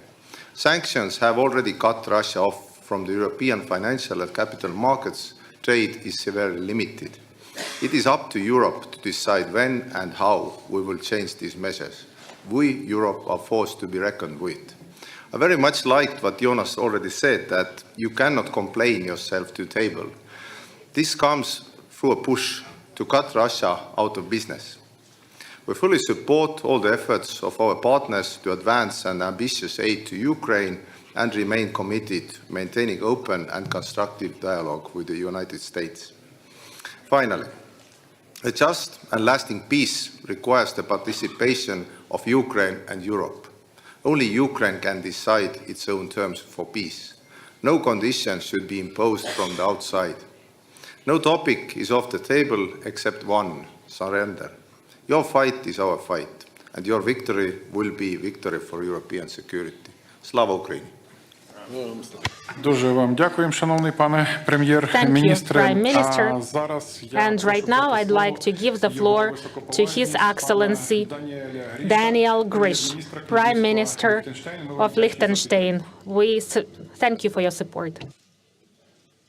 Thank you, Andriy. Dear Volodymyr, dear colleagues and friends, I wish to thank Ukraine for their leadership. Times are difficult, but difficult times need courageous ideas, steps and decisions. What the Ukrainian people and the Ukrainian leadership did symbolizes exactly this courage, a courage to stand for European values, European unity and Europe itself. Today's summit serves therefore as an important occasion to honor Ukraine's unwavering courage in defending itself, in defending Europe and the rule of law as the cornerstone of our security architecture. I do agree with all the important remarks my dear colleagues did before me, and I therefore just like to highlight 3 points from a Liechtenstein perspective. Firstly, a peace effort will only be sustainable and lasting if it has Ukraine's consent and deters the crime of aggression. Secondly, Europe's security depends on the security of Ukraine. Liechtenstein calls for a just and lasting peace in line with the international community's clearly established benchmarks set out by the United Nations General Assembly. This includes accountability for war crimes and reparations by the aggressor. And thirdly, but maybe most importantly, we need European answers to European problems, and we need a vision where our continent is heading to. I am therefore thankful for the words of EU President Ursula von der Leyen, the words of President Zelensky, and the ones that spoke before me. As most of you know, Liechtenstein reached out in the last month to receive your vision and the thoughts about Europe in these challenging times, and especially against the background of Russia's war in Ukraine. These days, all of you will receive a copy of the Book of Europe you can see behind me with the subtitle First-Hand Visions of the Future of Europe, which will be released this very Thursday at the Council of Europe in Strasbourg. I am very thankful to all of you who contributed to personal visions of Europe, beginning with the today present Prime Ministers of UK, Spain, Norway, Albania or Ukraine, and more than 30 leaders of Europe. I am also thankful to the Liechtenstein Parliament for their courage and vision to dedicate an additional budget line to finance the reconstruction of Ukraine. With its decision, our Parliament made it very clear that a rebuilt Ukraine must be part of the vision of Europe.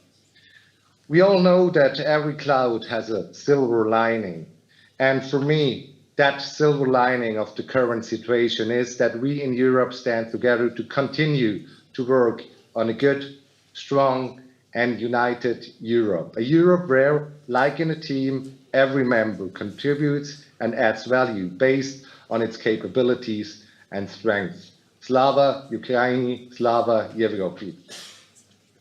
Слава, дуже вам дякуємо. І тепер я запрошую до виступу його високоповажність пана His Excellency Luc Frieden, the Prime Minister of Luxembourg. We highly appreciate your support. Please, you have the floor. Dear colleagues, 3 years ago, no, I should say 10 years ago, Russia launched an illegal war of aggression against Ukraine. But all those years, Ukraine's resilience remains unshaken.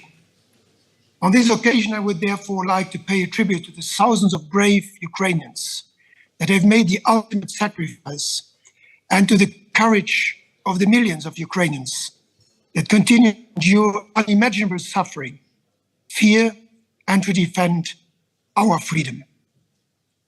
This is a war, and now is a time when fundamental principles of the world order are tested. And I would therefore like today at this gathering to highlight 3 points.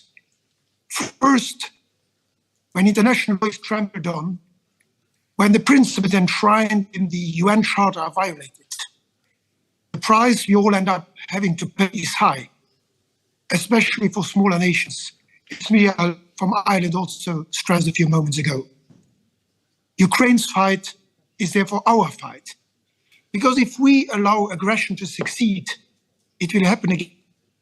It is up to us to ensure that we preserve a world, yes, way of life for the generations to come, in which international law is respected, upheld by force. Second, Ukraine's future is tied to ours, and European security depends on all of us standing together, firmer and more united than ever.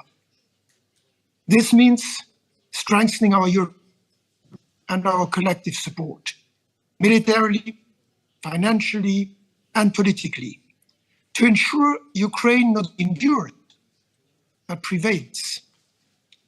It also means that we continue to support Ukraine to achieve peace through strength, a just and lasting peace, a peace negotiated by Ukraine, by Europe, for Europe. Third, the cost of standing with Ukraine is real. The cost of inaction is far greater. If we let aggression win, we undermine the very foundations of European peace and stability. My country, Luxembourg, will not be a bystander. We will continue to support Ukraine, not just because it is the right thing to do, but because it is vital for our own future. As Europeans, it is our duty to match Ukraine's courage with unwavering solidarity. Because it is not just about one country's survival, it is about the future of Europe itself. And therefore, I also welcome Antonio Costa's invitation for an extraordinary European Council in the next week. In January 2005, I stood in Kiev at the end of the Orange Revolution on behalf of the then Luxembourg presidency of the European Union. And I said, Ukraine has a strategic importance for the European Union. That was true at the time, and it is even more true today. Dear Mr. President, dear Volodymyr, you can count on Luxembourg's unwavering support to you, your country, and your people. Thank you. Дуже вам дякуємо. Ми знову переносимося в особливі. And once again, we go back to the very special places for Ukraine, and where we're going to have people from the Zaporizhia region suffering from the Russian terror on a daily basis, from Russian shellings on a daily basis. So please. Dear Mr. President, dear diplomats and representatives of our partner countries, right now we are speaking to you from underground school, located 7 meters deep. This is because the fighting is taken just 40 kilometers away. And an enemy missiles can reach Zaporizhia in under 1 minute. That is why 60,000 of our children have to study underground. Right now, behind me, the children are holding photos of destructions of enemy bringing to our region every day. Every day, our enemies fires missiles, Gwildin bombs, and Shahed drones cross the region. As a result, over 17,000 buildings were damaged. As an example, during last day, the enemy attacked the Zaporizhia region more than 400 times. Despite all this, we stay strong. At the same time, here in Zaporizhia region, thanks for support of Ukrainian people, President Volodymyr Zelensky and our international partners, our region continue to support life of hundreds of thousands of people. We are keeping schools, kindergarten, hospitals, and other critical infrastructure operationally and much more. For over 1 million people who left the occupation, Zaporizhia has become a logistic hub, and over 200,000 IDPs stay here. All these people are dependent on your support, dear international partners. We can only stand up to the aggressor with uniting of efforts.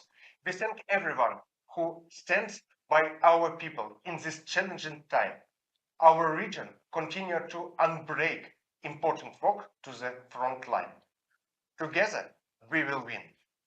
Mr. President, dear diplomats, partners, and guests. Zaporizhia is going through very hard times. Every day, the enemy attacks us that takes the life of our people. Even with dangers, we keep working. We make sure the city functions, repair buildings, and help people. Thousands of the workers, rescuers, teachers, and volunteers work day and night, sometimes for days without rest. Right now, we are speaking from an underground school built in Zaporizhia with the help of the President and First Lady. For the first time in 3 years, children have returned to school. They sit at their desks and meet their classmates. Teachers finally saw all their students together. There are already several schools like this, but they are more than just schools. They are a symbol of the strength and hope. We thank everyone who supports us. Zaporizhia is a city of strong and brave people. We will stand until peace comes to our land. Support to Ukraine, together to the victory.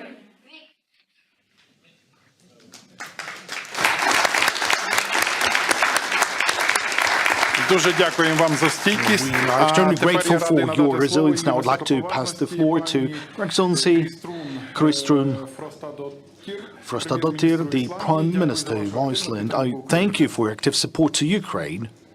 Thank you. Wow, it's so humbling to follow that. I have 2 young daughters, a 6-year-old who's starting school this fall. It's amazing to see what's going on here. I want to thank President Zelensky for hosting us here in Kyiv. This is my first visit here, and I'm very honored to be here in a group of people, our colleagues, who are among your most reliable and strongest partners. My presence here today is to underline Iceland's steadfast solidarity with the Ukrainian people and our resolute commitment to the territorial integrity and the sovereignty of Ukraine. February 24th is a dark day in European history. 3 years ago, peace in Europe was shattered. All the norms and principles that have underpinned the rules-based international order since the Second World War were blatantly violated by Russia. Putin's intention was to destroy Ukraine. Instead, for 3 years, the people of Ukraine have stood strong, proud and unwavering against a brutal aggressor that has launched the gravest assault on global peace and security for 80 years. You have stood up for freedom, for democracy, and the rule of law. You have fought for values that a small democracy like mine bases its existence on. Because without respect for international law, without respect for the rules-based order, the security of countries like mine could easily be jeopardized. Zelensky, we recognize this. We recognize why you fight. You are fighting for the whole of Europe, but your brave fight for these fundamental values has come at a devastating cost. I express my deep condolences for all the Ukrainian lives that have been lost in Russia's senseless war. A few remarks on the situation as it stands right now. Firstly, this may sound obvious, but today the facts need to be stated. Russia invaded Ukraine. Russia is the aggressor. Ukrainians are defending their homeland and their freedom under the leadership of a democratically elected president and a democratically elected parliament. Secondly, Ukraine is a line of defense for our collective European security, and Iceland understands that. A strong Ukraine is a precondition for a just and lasting peace. Ukraine needs more support, and it must be immediate. Iceland has increased its assistance compared to last year, but we will do more. And I can announce today that my government has decided to more than double our defense-related support to the Ukraine this year to fulfill our commitments. We may be a small country, and our support in absolute terms will echo that. But we must do our share and are unwavering in our support for Ukraine. We stand with our Nordic-Baltic allies as well as Europe in support measures going forward, and we will be implementing the 16th sanctions package without delay after it has become effective within the EU. Thirdly, we must project unity among like-minded countries. Europe needs to take the lead in support of Ukraine. On negotiations, there must be nothing about Ukraine without Ukraine, and Europe must have a seat at the table too. Lasting peace will not be achieved without security guarantees, and a credible arrangement that is part of a comprehensive peace agreement depends on collective European commitments. We will be willing to contribute to this effort in a way that is fitting. Lastly, Ukraine belongs in the Euro-Atlantic family of free nations. I hope that the EU accession process will be accelerated. NATO membership should remain on the table, and Iceland is fully committed to the language that was agreed upon at the NATO summit in Washington. Iceland supports you. Slava Ukraini.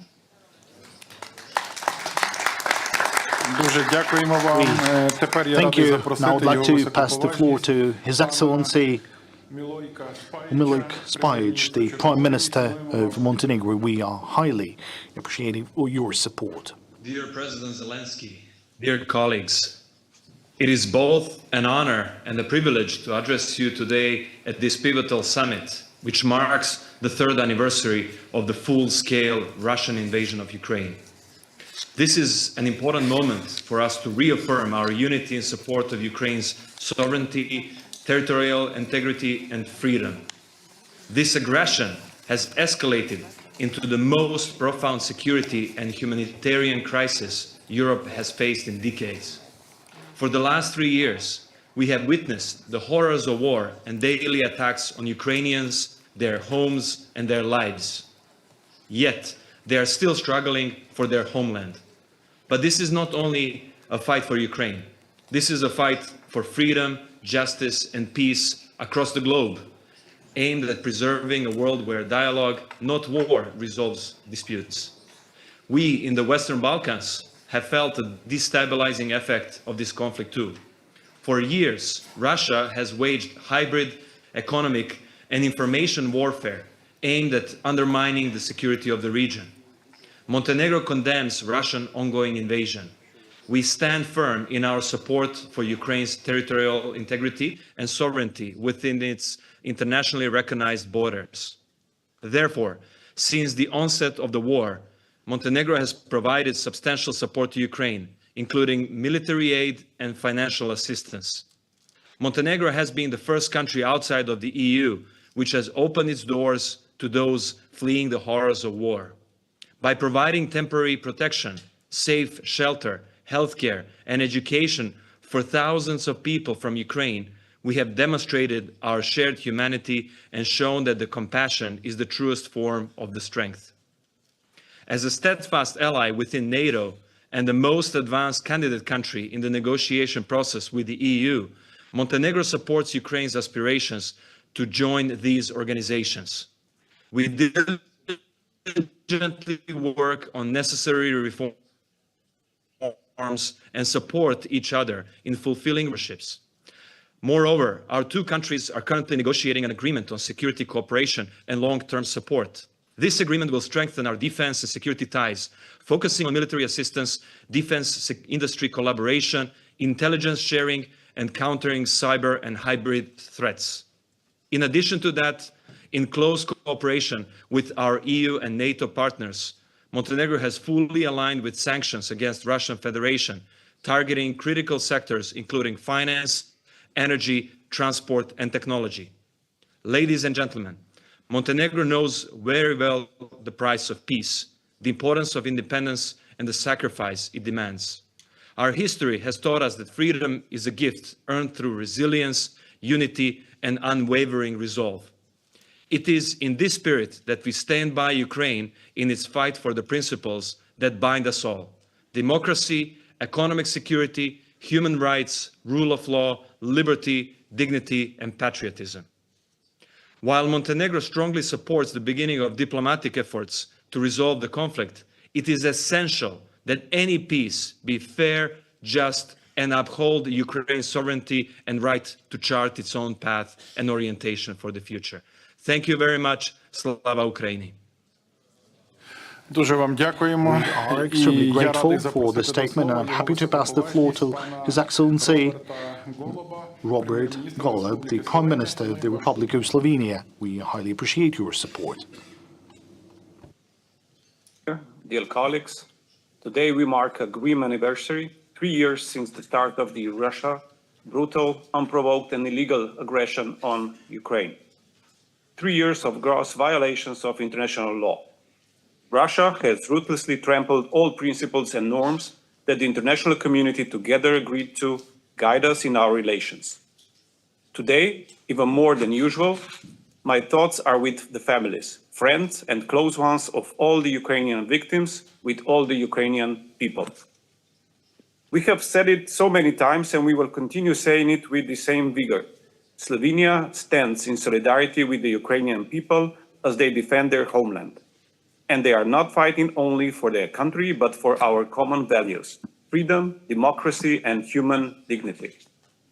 Slovenia is a staunch supporter of the international law. We all want end of the aggression, but it matters greatly how the peace process ends. The result of the peace talks will determine the future of the European security, and this cannot be decided without Ukraine and Europe. We need a lasting solution and a just peace, based on the UN Charter. We remain a strong supporter of Ukraine on its European path. Decision about the Ukrainian NATO membership is, as agreed at the NATO summit in Washington, irreversible. It must remain at the negotiating table. Slovenia, especially in its capacity as a member of United Nations Security Council, will continue sparing no effort in being active on the diplomatic front in helping Ukraine achieve just and lasting peace with sufficient security guarantees. Many important things have been said today, and I'm glad we gathered in such a big number and showed such strong and unwavering support for Ukraine. Let me just fully support the Finnish President Alex Stubb elements of the process he laid out earlier. We should work along those lines he presented with unity and due diligence. Thank you for your attention and Slava Ukraini. Дуже вам дякуємо. We are extremely grateful for your statement. Now it's a great honor for me to pass the floor to Ruslan Stefanchuk, the chairman of the Verkhovna Rada of Ukraine. Please. Thank you. Dear colleagues, I'd ask you to give the headphones. I'll speak in Ukrainian. Шановний пане президенте, шановний пане прем'єр-міністре, шановні панове президенти, Presidents, Prime Ministers, fellow counterparts, ladies and gentlemen, dignitaries. It is a great honor for me to deliver this statement today here during such an important summit. I have just returned from the session of the Verkhovna Rada of Ukraine, that is the Ukrainian Parliament, and just as 3 years ago we had all the MPs in the session room, just as 3 years ago we started with the air raid alert, and just as 3 years ago we're ready to do everything for the sake of Ukraine's victory. But I caught myself thinking that there was one thing that we were lacking 3 years ago. That is a very strong support coming from our partners. Definitely, the support came swiftly and stayed with us ever since. And I'd like to take this opportunity to express sincerest words of gratitude for the Ukrainian Parliament for the consistent support that you've been providing to the people of Ukraine over those 3 years. And I'd like to extend words of gratitude to the parliaments of your countries. I am proud that together we have managed to consolidate the community of parliament throughout the countries. We've managed to preserve the unity of the international parliamentary community, and would like to preserve our transatlantic unity, which is a very important precondition of the democratic unity. Dear friends, the international parliaments in synergy to the heads of states and governments, they continued to make very important decisions to reinforce Ukraine and to deter the terrorist state. Let me inform you that a powerful voice of the parliamentarians will be vocal on the third anniversary, because over 20 speakers and the President of the European Parliament has released a statement in support of Ukraine and will make public this statement. This is called the Parliamentary Responsibility, Solidarity and Unity that we need to preserve and secure. Dear friends, we will do everything possible for the matter of military, financial, energy, humanitarian, political support to Ukraine would remain in focus of the democratic circles of the democratic countries of the world as we are fighting for our own land. And our fight is the true fight because we are the victims of the criminal aggression. We're the one striving for putting an end to this aggression and having lasting peace. Thanks to the leadership of the President of Ukraine, Ukraine came on this path towards the EU integration. Now we are a candidate country about to start the negotiation on clusters. We will do our homework and we will pass this only possible path with dignity. But we would like to ask you to continue supporting us, to help us overcome Russia's impact as the country sharing your own values, the country willing to become part of the European civilization. We want to return to our European home. The essence and the behavior of Russia, they require the resolution of the matter of security guarantees. And we believe that the most effective, well, that is something that we in the parliament believe and other parliaments believe, that is the membership in NATO. In this case, we'll be able to overcome any aggression, but we'll also be able to offer a wonderful contribution and further consolidation of European security architecture. Today is the third anniversary of the war, and this is a very responsible point that we define the further events. So today, you, the friends and partners, came to Ukraine or joined us online because we all clearly understand that we're gathered today not only because of the date, but because of the great responsibility for the future of our European and global home, where the democracy, justice and development should prevail. So thank you for your attention and glory to Ukraine. We are grateful to the chairman of the Verkhovna Rada, and now we'll once again get back to the other area, to the Sumy region, which is very close to the border. So I'd like to pass the floor to the acting rector of the Sumy State University, Mr. President, Ivan Kuzy. Esteemed representative of partner countries, dear guests, the city of Sumy stands today on the front lines of our country's defense. Our community, alongside the armed forces of Ukraine, is heroically fighting for independence and the future of the next generations. We address you from Sumy State University, whose building was recently destroyed by Russian airstrikes. The enemy seeks to destroy Ukraine's future and block access to education. However, thanks to the heroism of our defenders, the support of the President of Ukraine, and the resilience of our people, our professors, university staff, and students continue an educational process despite all threats and challenges. Thousands of students receive high-quality education, believing in the future and making plans for the recovery and reconstruction of a new Ukraine. The university's strong ties with international partners help us build plans for the future. We hope that once the war is over, we will join forces for common development and progress. Tireless thank the international community for its support. We thank our defenders for their heroism. We thank the President for his attention to Sumy region and the education of Ukrainians. Together, we will win.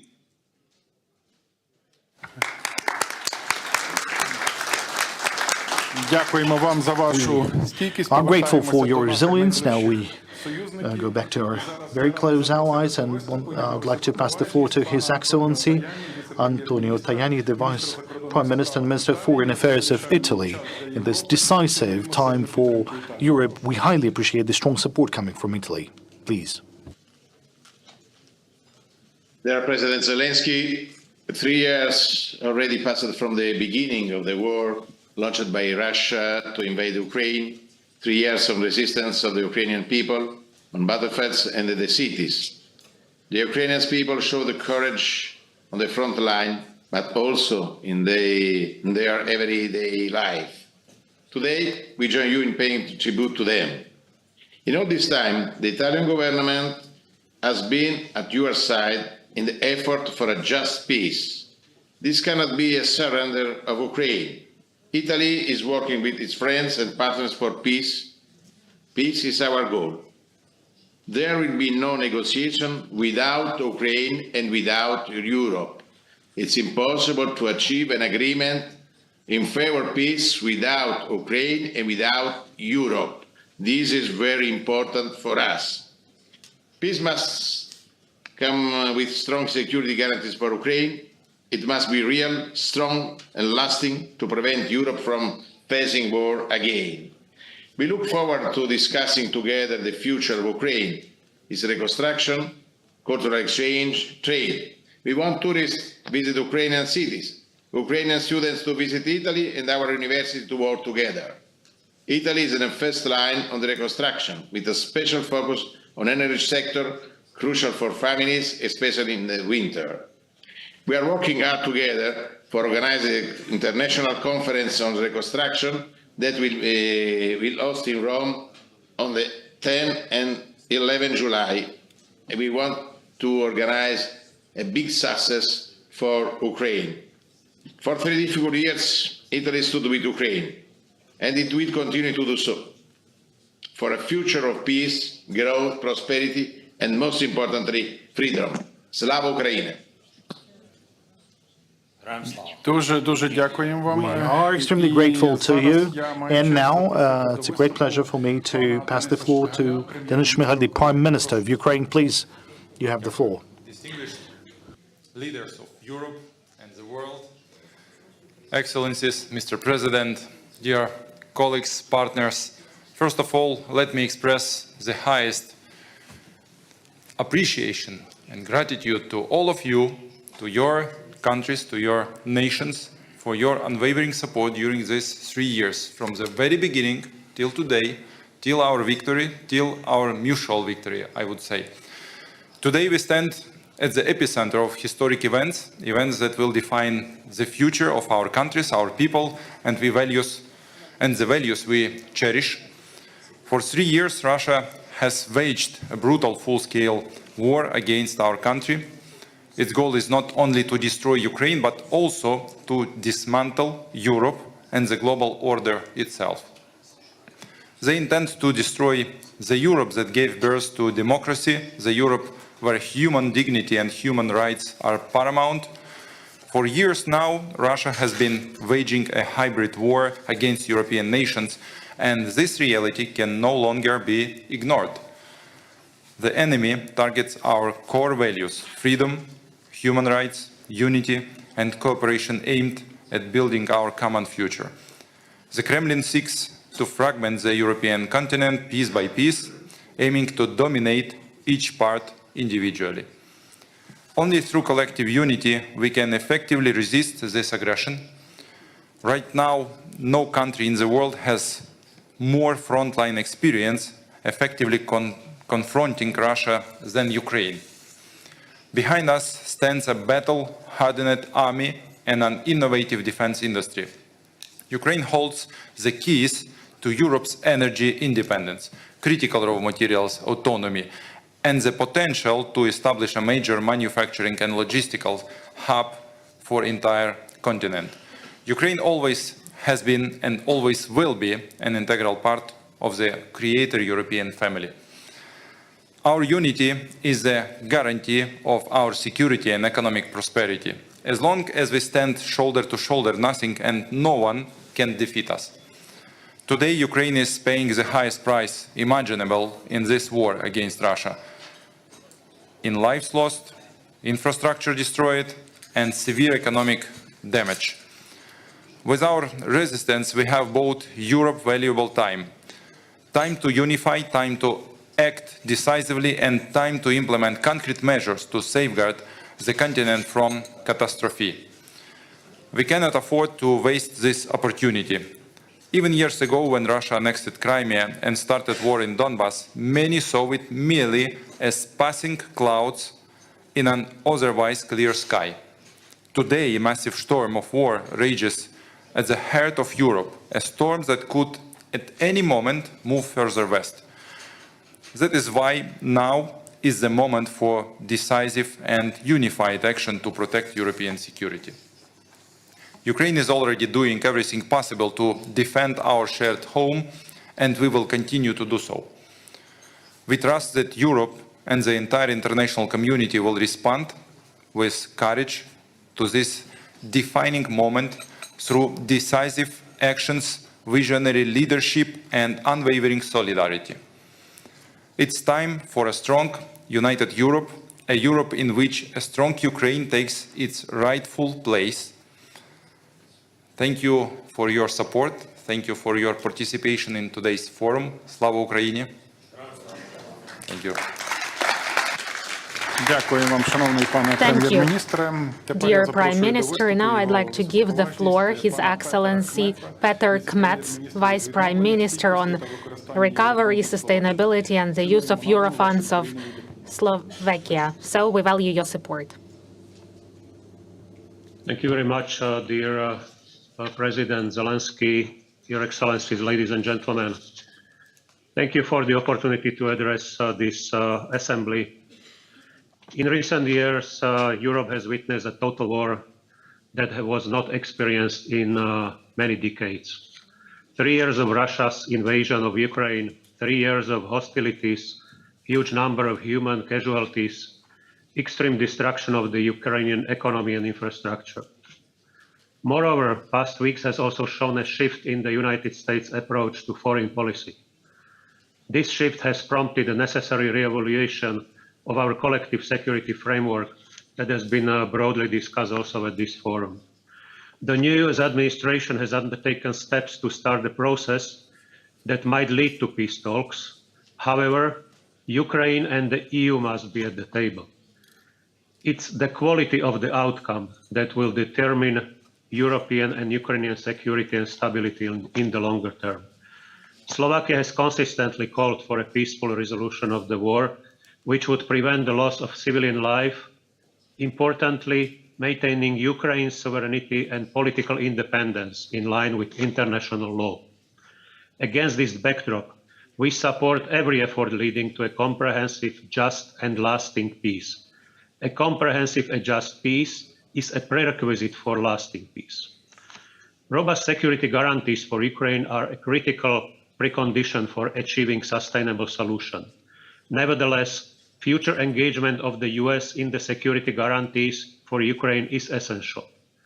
While Europe can and must take the responsibility for Ukraine, it will not be possible without critical enablers and some form of US assistance. Slovakia, as a neighboring country, is committed to help Ukraine in its integration into the European Union, and we have started necessary steps to facilitate the access of Ukraine to the European markets through improving the transborder infrastructure for roads, electricity, energy, and railways. We will continue doing so that Ukraine feel a full-fledged European partner and in the future a full-fledged member of the European Union. Finally and crucially, Slovakia remains committed to strengthening partnerships and across Europe and across the Atlantic. Despite current shifts, we must coordinate with the US and European allies to ensure that Ukraine receives the security it seeks and indeed deserves in the face of ongoing challenges. The resulting architecture should not only deter aggression, but lay the groundwork for lasting peace and prosperity in our shared region. Thank you for your attention. Дуже вам дякуємо. Thank you so much. Засідання поступово Our добігає meeting кінця. is gradually coming to the end, so I have the great honor to give the floor to the final speaker, Benjamin Haddad, the Minister and Delegate of France Republic. France is one of the top European and global safety pillars. President, Excellencies, dear friends, it's an honor to be here today with the Ukrainian people. It's an honor to be speaking alongside the brave soldiers of Ukraine. 3 years ago, Europe woke up from its vacation from history. A permanent member of the Security Council, Russia, chose to attack a sovereign and independent country, Ukraine, which in no way threatened it. After illegally occupying part of Ukraine's territory, after occupying it since 2014, by attacking Ukraine on a full scale in February 2022, Russia blatantly violated once again the principles of international law that we have been building together since 1945. Since February 24th, 2022, the whole world has witnessed the courage and the resistance of the Ukrainian people. The strength and determination with which Ukrainian men and women defend their country, their history, their culture, commands our admiration. By doing so, Ukrainians are protecting the security of Europeans. We now have an essential role to play in the search for a just, solid, and lasting peace to resolve this war which so dangerously affects European security. We must work together, just as we have demonstrated our unity and solidarity since the first day of Russian aggression. Europeans will take their responsibilities for the emergence of a strong and prosperous Ukraine and for ensuring security in Europe in the long term. France will continue to do so as has demonstrated over the last few weeks in close coordination with our main partners. The coming weeks will be crucial for the future of Ukraine and the European continent. While Russia shows no openness to concessions, we fully support the peaceful strength approach. To that end, now more than ever, it's crucial that we continue to support Ukraine. This, of course, includes strengthened military aid. And in this regard, France continues to play its full part, having recently sent Ukraine Mirage 2005 aircraft and completed the training and equipping of a full brigade of the Anne of Kiev brigade.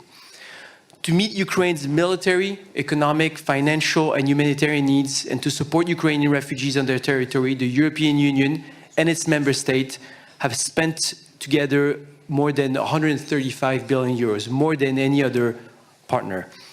We must also step up our effort to increase the pressure on Russia and the third country entities supporting its war effort. This is why we welcome today's adoption of a 16 package of sanctions by the European Union and our partners. As a sovereign state, Ukraine must be free to choose its own alliances and destiny. This is why we fully support its European path. Ukraine is, of course, already a member of the European family. A settlement of the conflict without Ukraine would have no future. It would consecrate the superiority of force and aggression over law and pave the way for tomorrow's wars. Nothing must be decided about Ukraine without Ukraine.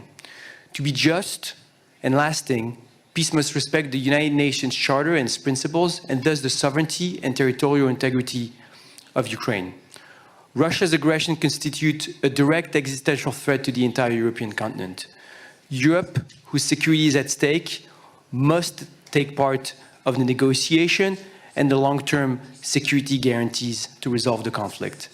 Nothing must be decided on European security without Europeans. These principles guide our action, guide France's action, and we will not deviate from them. This is a turning point for European security, and history will look at us. Rest assured that we will continue to support Ukraine until a just and durable peace is achieved, a peace that will guarantee Ukraine's security interest, its freedom, and ours collectively on the scale of the European continent. France stands with the Ukrainian people. Slava Ukraini. Thank you so much for your speech. And 2 more short videos from the management of NATO and European Council. Ukraine continues to endure with courage that does not falter, hope that does not fade, and a spirit that cannot be broken. NATO has stood with Ukraine throughout Russia's brutal war of aggression to keep the flame of freedom burning. We have kept Ukraine strong by providing arms, equipment, and training. The bravery and resilience of the Ukrainian people are an inspiration to the world. NATO will continue to support and stand with Ukraine and help it through the challenges ahead to ensure this war can end with a just and lasting peace. Friends, it was 4 o'clock in the morning on 24th February 2022 when the first explosions sounded in Kiev, Kharkiv, Odessa, and in Mariupol in the Donbas region. The European Convention on Human Rights is being flouted. Our values are under attack.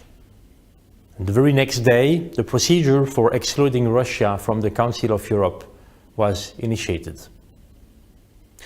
3 years on, our support is unwavering. The Council of Europe stands by Ukraine to obtain reparations, to combat war crimes and impunity, to strengthen democracy, to protect the children of Ukraine, so that Ukraine continues to exist, so that it can return to the path of peace, reconstruction, and justice.